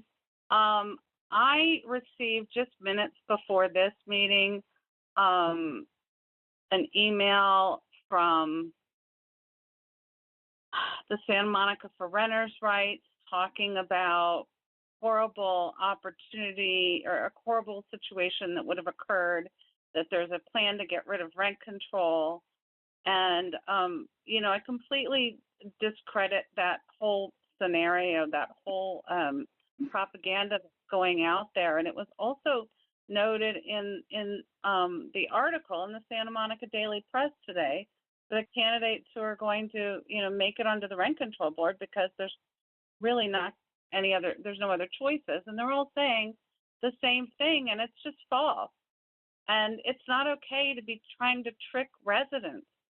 And, to say that there's actually, was a plan to get rid of rent control, that wasn't the plan. The plan was to protect the poorest renters among us who are in rent control, who are going to see 6% rent increases. And the idea was to not have them impacted by the rent increases when we're dealing with this crazy inflation and whatnot, because most of these people were in rent control when this was a middle-class town, and most of those people are now senior citizens and probably living on modest means. And so that was the plan. And I find it really reprehensible that we've got another commission that or a rent control board that is being run by an organization that is spewing propaganda and running candidates that way. I think it's just horrible that this is happening, and the conversation needs to be had, because as I've said until I'm blue in the face, that it's really important to protect the most vulnerable among us, including those who are living in rent control, who are also subsidized, and they're seeing those rent increases go up. And you know, the fact of the matter is that what we're looking at right now, and what rent control will have to be looking at in 8 months or 9 months' time, is another rent increase for next year. And what we're hearing is that inflation's going to be at about 2.5%. So they're going to see another rent increase next year. So if the top half of the people that are in rent control, we're going to see a 6% increase, that could have been whittled down at a council meeting, and they might have gotten a 4% or something like that, but a 0% for the bottom half. And I think it's just reprehensible, and I'm going to keep using that word, reprehensible, to be thinking that what they're doing is somehow noble, because it is not noble. The people who are in the top half generally have jobs, and they could afford market rate, and they qualified for 3 times their income when they had to qualify to get their rental unit. So this is ridiculous, and what rent control really needs to be doing, what the rent control board should be working on, is to extend rent control past buildings built in 1979. That's their job.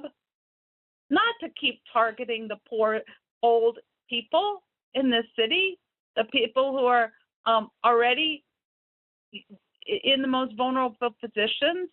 And it's just reprehensible that this kind of narrative is going on in an election time, so that organizations like SMER and Santa Monica Forward can get their people in place, so they can, all of them, in concert, build corporate housing, because that's their goal. Corporate housing. They can call it affordable, they can call it market rate, and they can call it anything in between. But it is still corporate housing. Nonprofit is just a status, and the cost of what they call affordable is not affordable to the lowest incomes. So you guys need to work with them. You need to combat this kind of narrative, because it's ridiculous.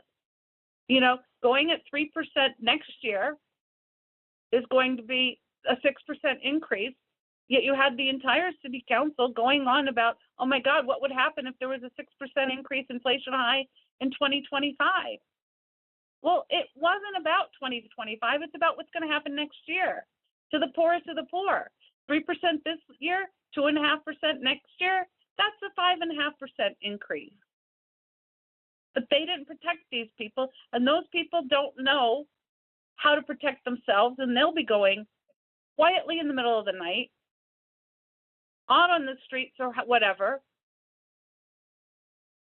And so communication has to happen. Thank you so much for listening. And thank you for all the great work that you're doing. Thank you, Ms. Thanawala.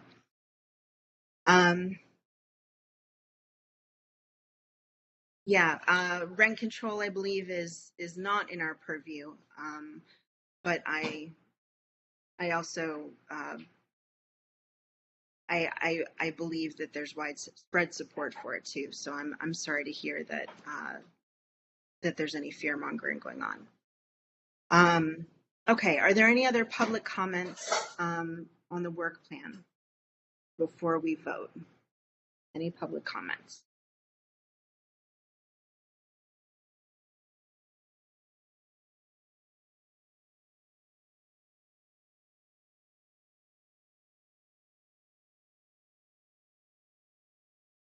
Any public comments? Okay. So first, in parallel to common law marriage, I'm going to say that Dominic is a subcommittee member by practice and by virtue of being here. So we're going to go ahead and vote on adopting the 2022 to 2023 Housing Commission work plan as proposed here in this document, with the caveats of the things that we've discussed, which I have taken copious notes on, and I will incorporate into a final draft later on this evening. So we're voting on whether this is the version we want to propose to the full commission on Thursday. All right, so Commissioner Borison. Yes. Commissioner Everts. Yes. Commissioner Gomez. Yes. Vice Chair Marosco. Yes. And Chair Gray votes yes. So we unanimously have a work plan proposal. Thank you all very much. While I still have you, I would like to discuss briefly, so we come in as prepared with our conversation as possible for Thursday, about what subcommittees you think might be useful for us to have to support the ongoing work for some of these items that, or areas that are larger. Some possibilities that come to mind are a housing authority working group and a property owner, outreach working group. But I welcome suggestions of what you think might make this easier for everyone to work together. And these other subcommittees will be limited to 3 people or less and don't need to be held in public. You can meet together however you like. But do we think any subcommittees for the year would be helpful in achieving any of this? Yes, Vice Chair Marosco. For sure, the Santa Monica Housing Authority program. Okay. And I don't know, I feel like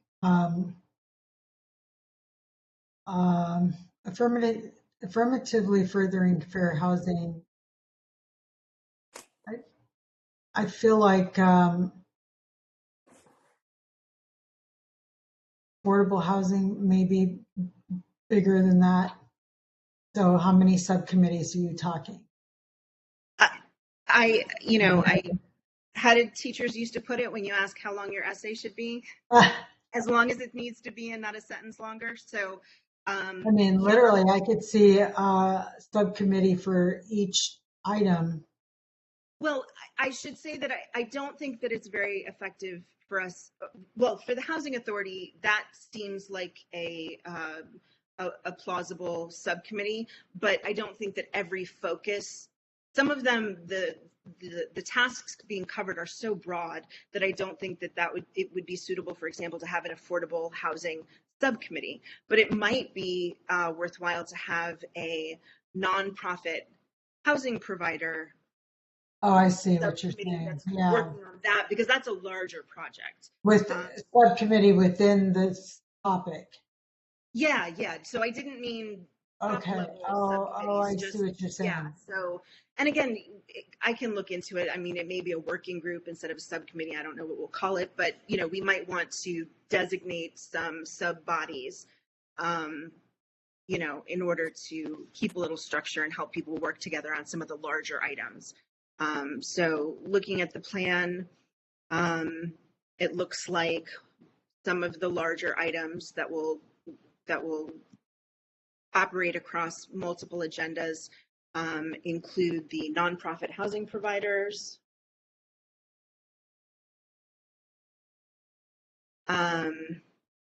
the 100% affordable housing model discussion,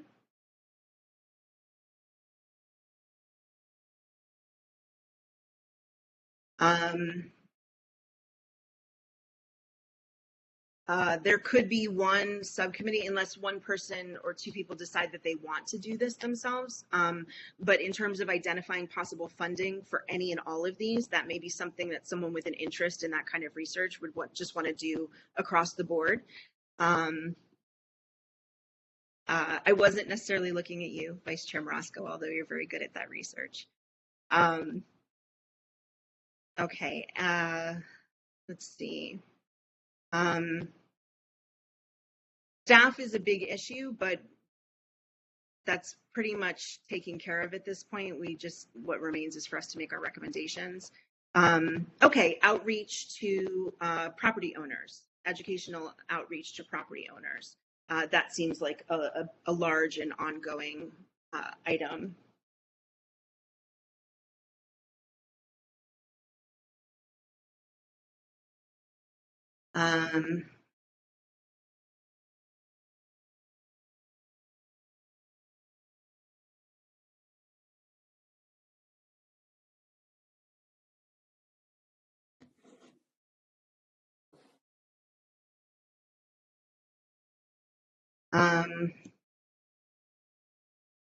The payment standard is a very big deal, and I think that would benefit from having a few minds working together on that.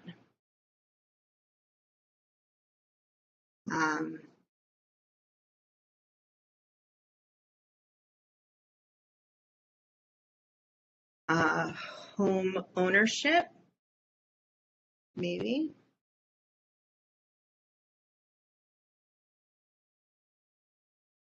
Yes, Commissioner Borson. The general question. Yeah. Pick any topic, and so one or more people will go off and research it and come back with some information, possibly data, possibly a survey of what's out there. Maybe then we get into the area of making suggestions, recommendations. And some of these are more, I don't know what's the word, contentious maybe. I don't know if they are. But then if that person or the small group comes back with recommendations that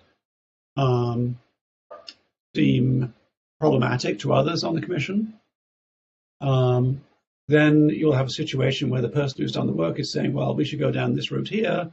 Then other people on the commission saying, well, I know you've done this work, but we should go in this direction.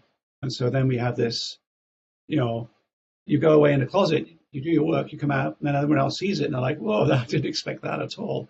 So there's the work, and then there's what happens to the results afterwards. Okay. Did you have a recommendation based on that, or? Really, I'm just wondering how, what happens when the subcommittee returns or an individual returns with their work. I guess there'll be some sort of discussion and,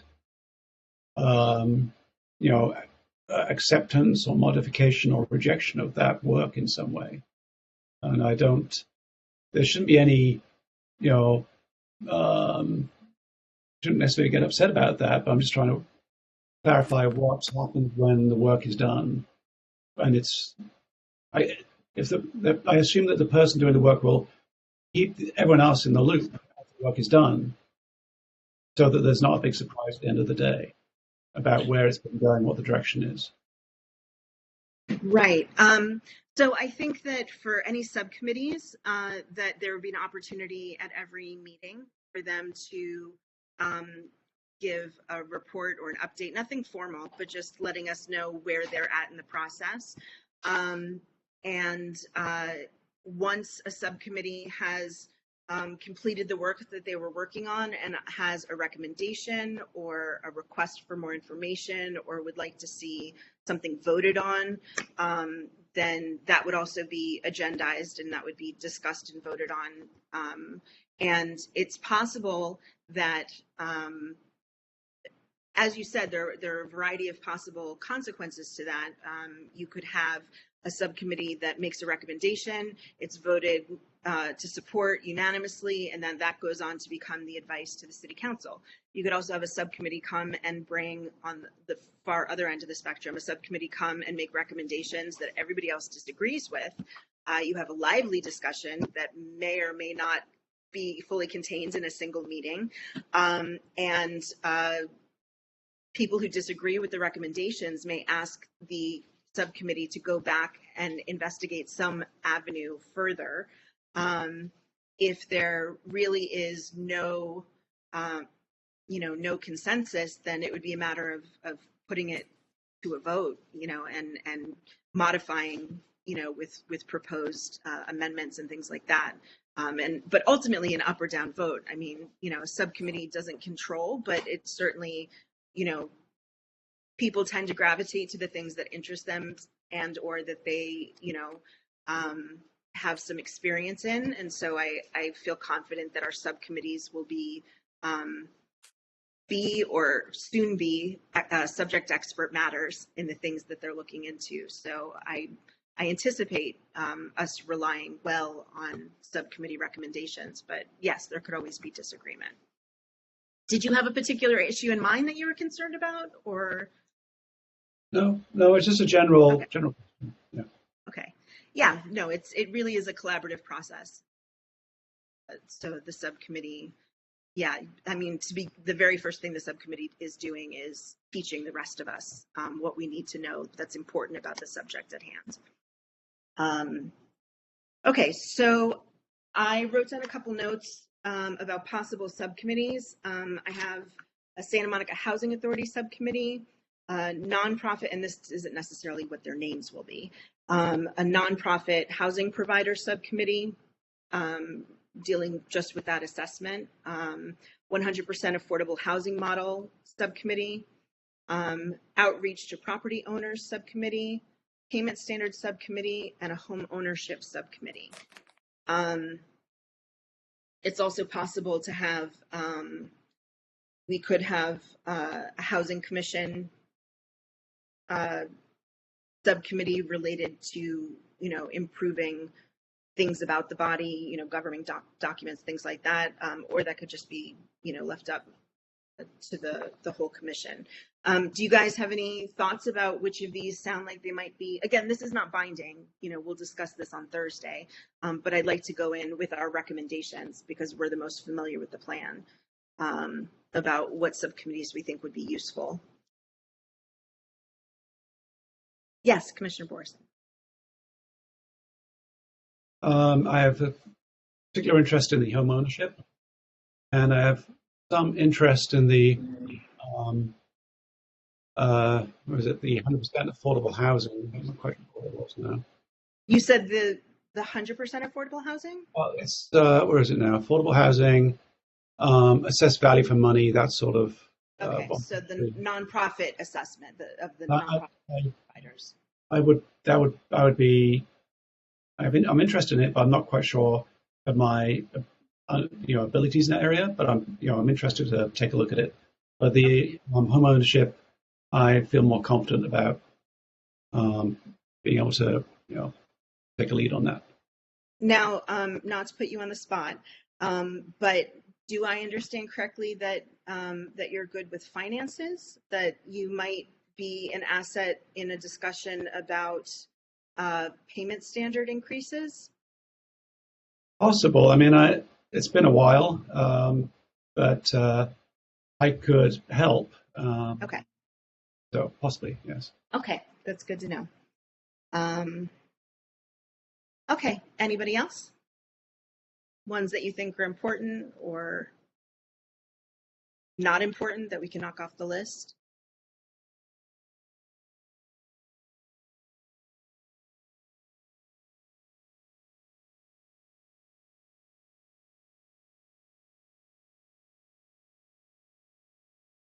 Commissioner Everts, any thoughts? I already expressed which ones I'm interested in, but you're not really asking that. So I don't have any, I don't have any comments on your subcommittees. So no. Okay.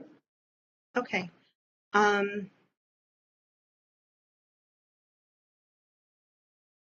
I almost think they could all have subcommittees.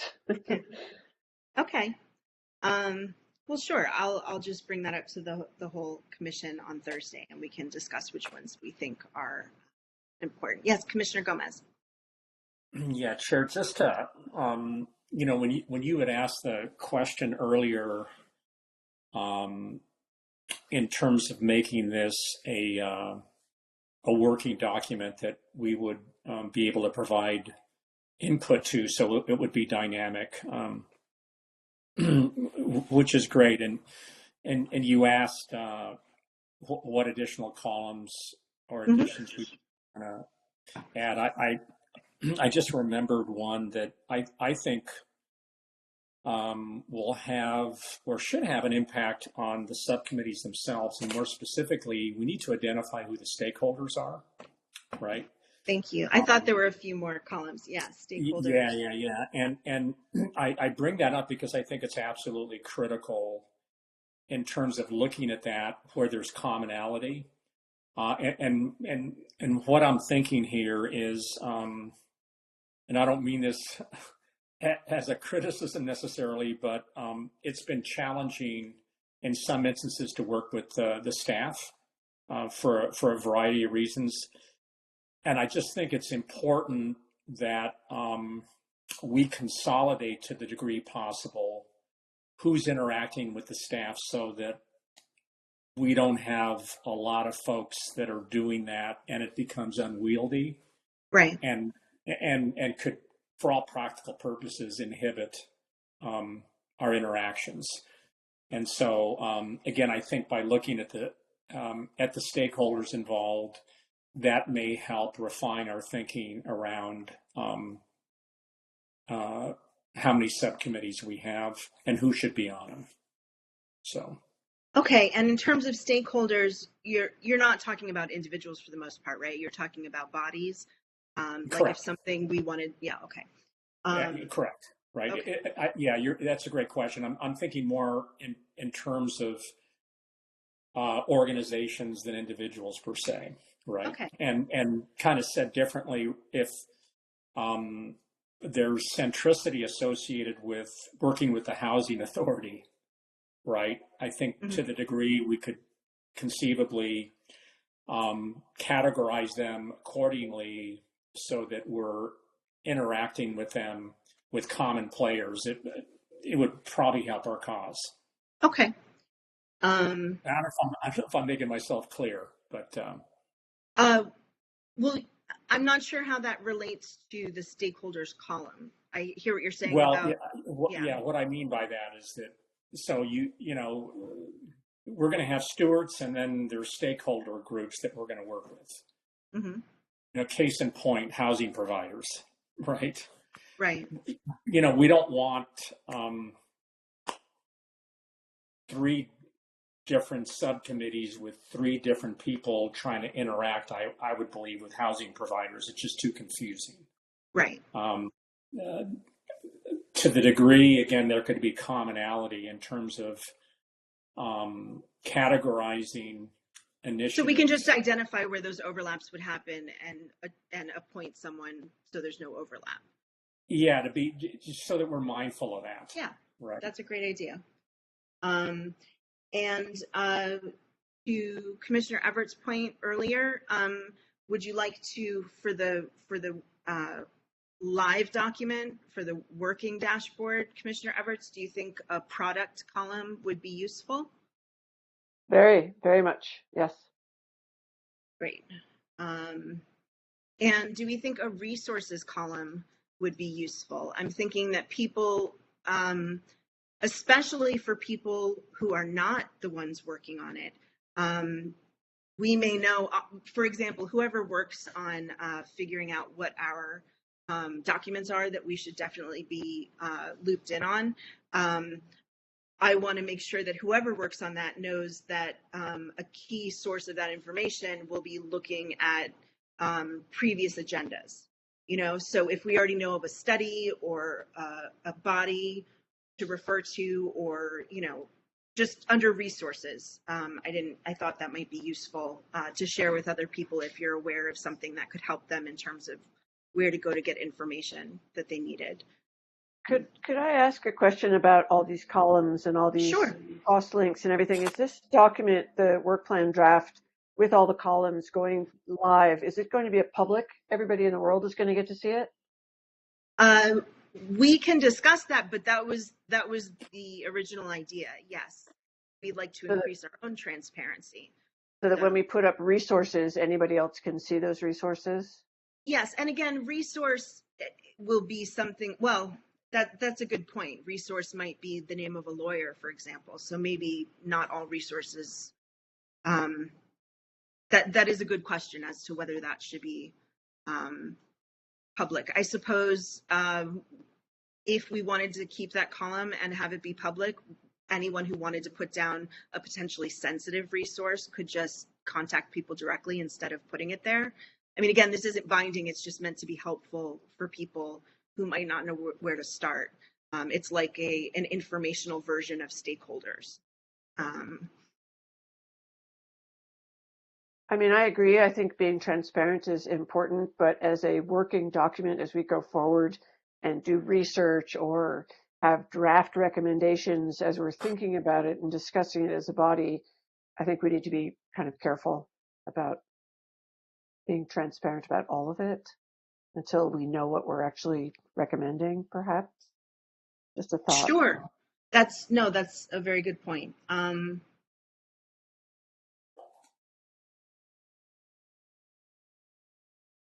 Do you think that might be better covered by something like a notes column, or just like, for example, under the part that I see a sliver of on my screen has increasing home ownership, exploring TORCA and other programs. If we had a notes column that wasn't necessarily just resources, a commissioner who wasn't working on that could say community land trusts, for example, if we hadn't already had that down. Do you think that would be useful? And again, this is meant to be very general. There aren't going to be there aren't going to be reports included in this document. It's not going to include live conversation between subcommittee members or commissioners. This is just a top level document for people to see, rough progress and the things that we're working on, and who the point person is, so they can contact them if they have any, public and, comment that they'd like to make. Do you think that jettisoning the resources and just having a notes column for possible things to keep in mind for whoever's working on it is a good idea, or you think just to forget both?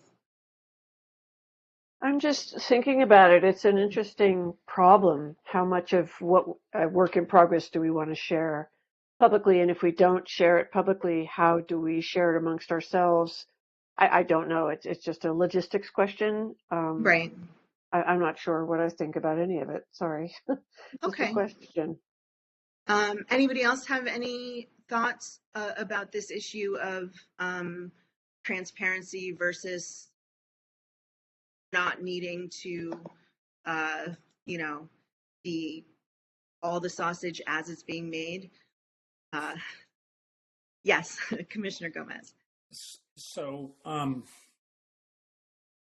I believe that all the columns that we've talked about have value and are useful. I think, there's no substitute for common sense.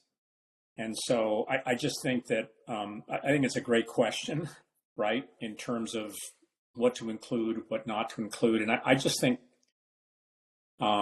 we should exercise our discretion in terms of how we populate the document. And if we do that, then I think we'll be fine. Okay. Yeah. And just to clarify, logistically, if for no other reason than because I don't want anyone messing up my cells on the spreadsheet, I will be the owner of this document. And I would, again, I'm not familiar with the Microsoft version of Google Docs, but whatever the equivalent would be, all the commissioners would have commenting and suggestion status privileges. And so anything you wanted to add would technically be a suggestion, and then I would just approve it, so it would be added in. So there's no accidental changing of the fundamental work plan, or accidentally doing anything else, and yeah. So it'll be moderated. It is not going to be a free for all, and it's certainly not editable by the public. So there will be, So then I have a secondary question is, if we are coming up with information that we want to share amongst ourselves about, hey, you might want to look over here for research, or you might want to look at this document, is there a mechanism for us to share that either does or does not need to be public outside of this exact document? Well, there are different ways you can do it. I want to reiterate that in terms of the Brown Act, we absolutely can communicate about things from an administrative perspective. The point of the Brown Act in terms of limiting communication by a quorum of people on a commission is so that we are not planning or discussing what should be discussed publicly privately. So, for example, having an email chain between 4 commissioners that talked about, which is why the subcommittees will be limited to 3 people or less, because they won't be held publicly, and it's why we're able to have more people here. So 3 people on a subcommittee can have an email chain discussing anything they want. Bringing somebody else into that chain, if you're discussing, if it's a discussion, as opposed to something administrative or informational like, hey, I found this website that might be useful to you on your subcommittee. You could send that to anybody, and you could copy everybody. That's not a discussion. That's just sharing a single piece of information. I mean, again, use your judgment, but you can always use email, I guess is my point. You could certainly have group, depending on who was working together and how it was helpful to you, you could have group text messages, which again, none of that needs to be public.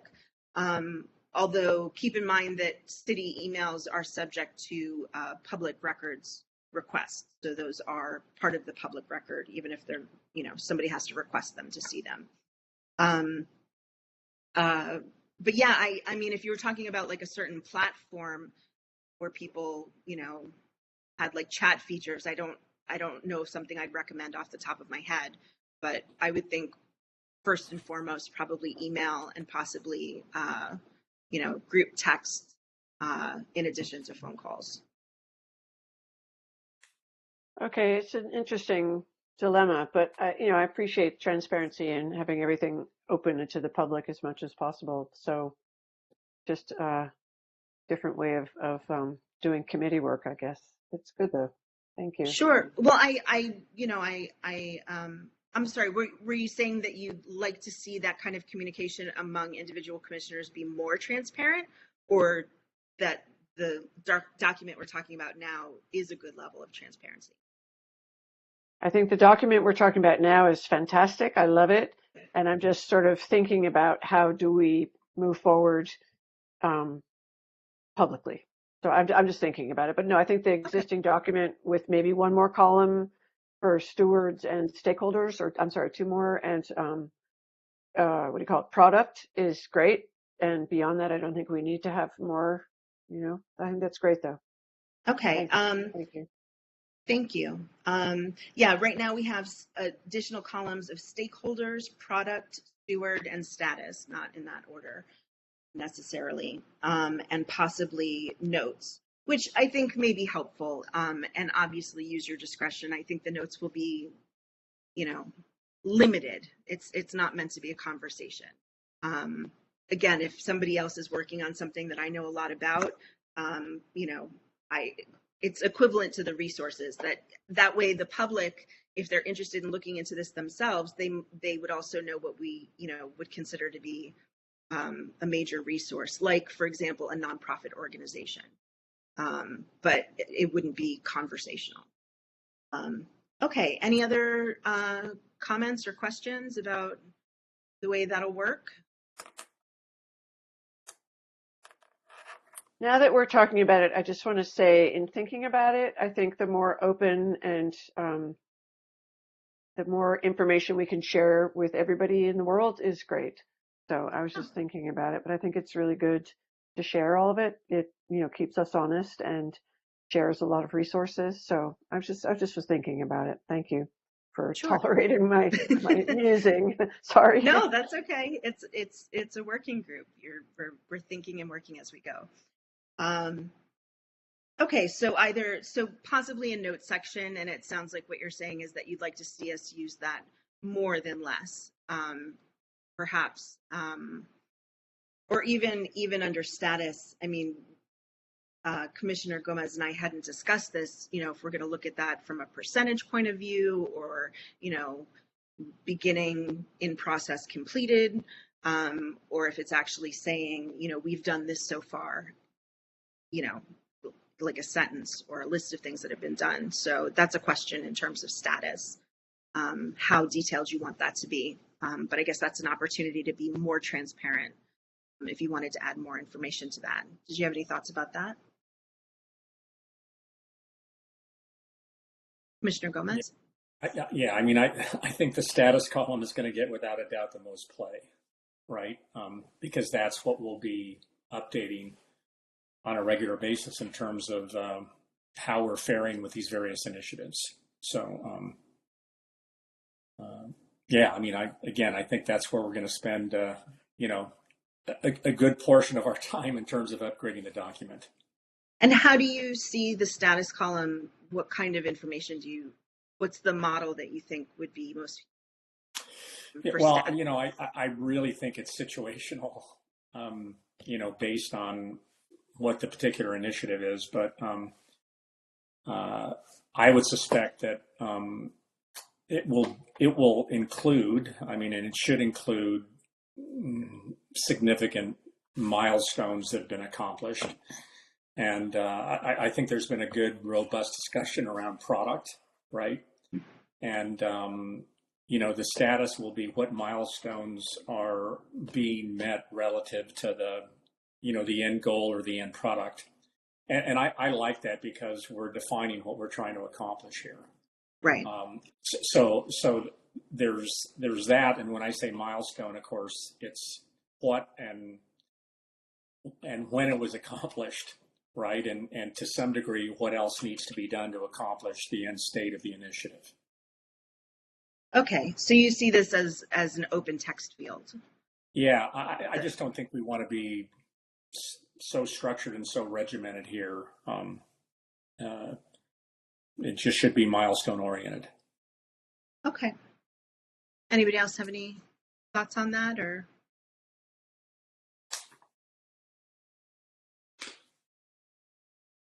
Yes, Vice Chair Marosco.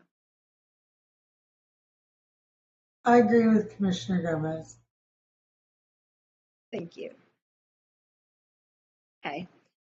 Yes, so, well, I guess for everyone, but especially for the public listening, I would endeavor to have this document have a link on the Housing Commission page so the public could open it up in a browser at any time and see the current iteration of it. And I will talk to Noah and see how we can make that happen.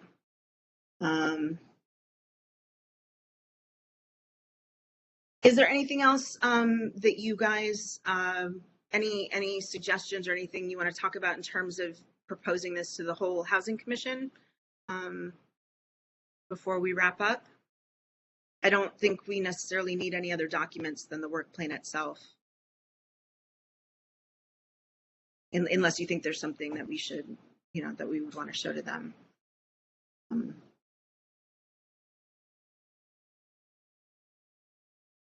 I think if I understand the question, I think it's, you know, look, I think it's put a lot of effort into this.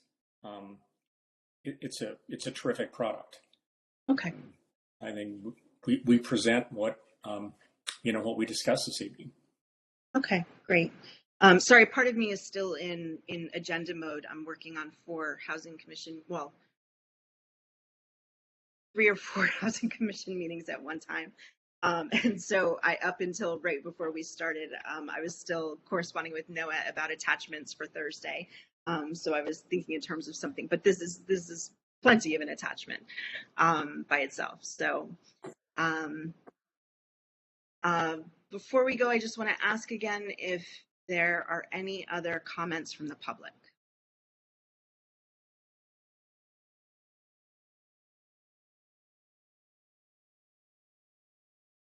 Or any other final thoughts from the subcommittee members.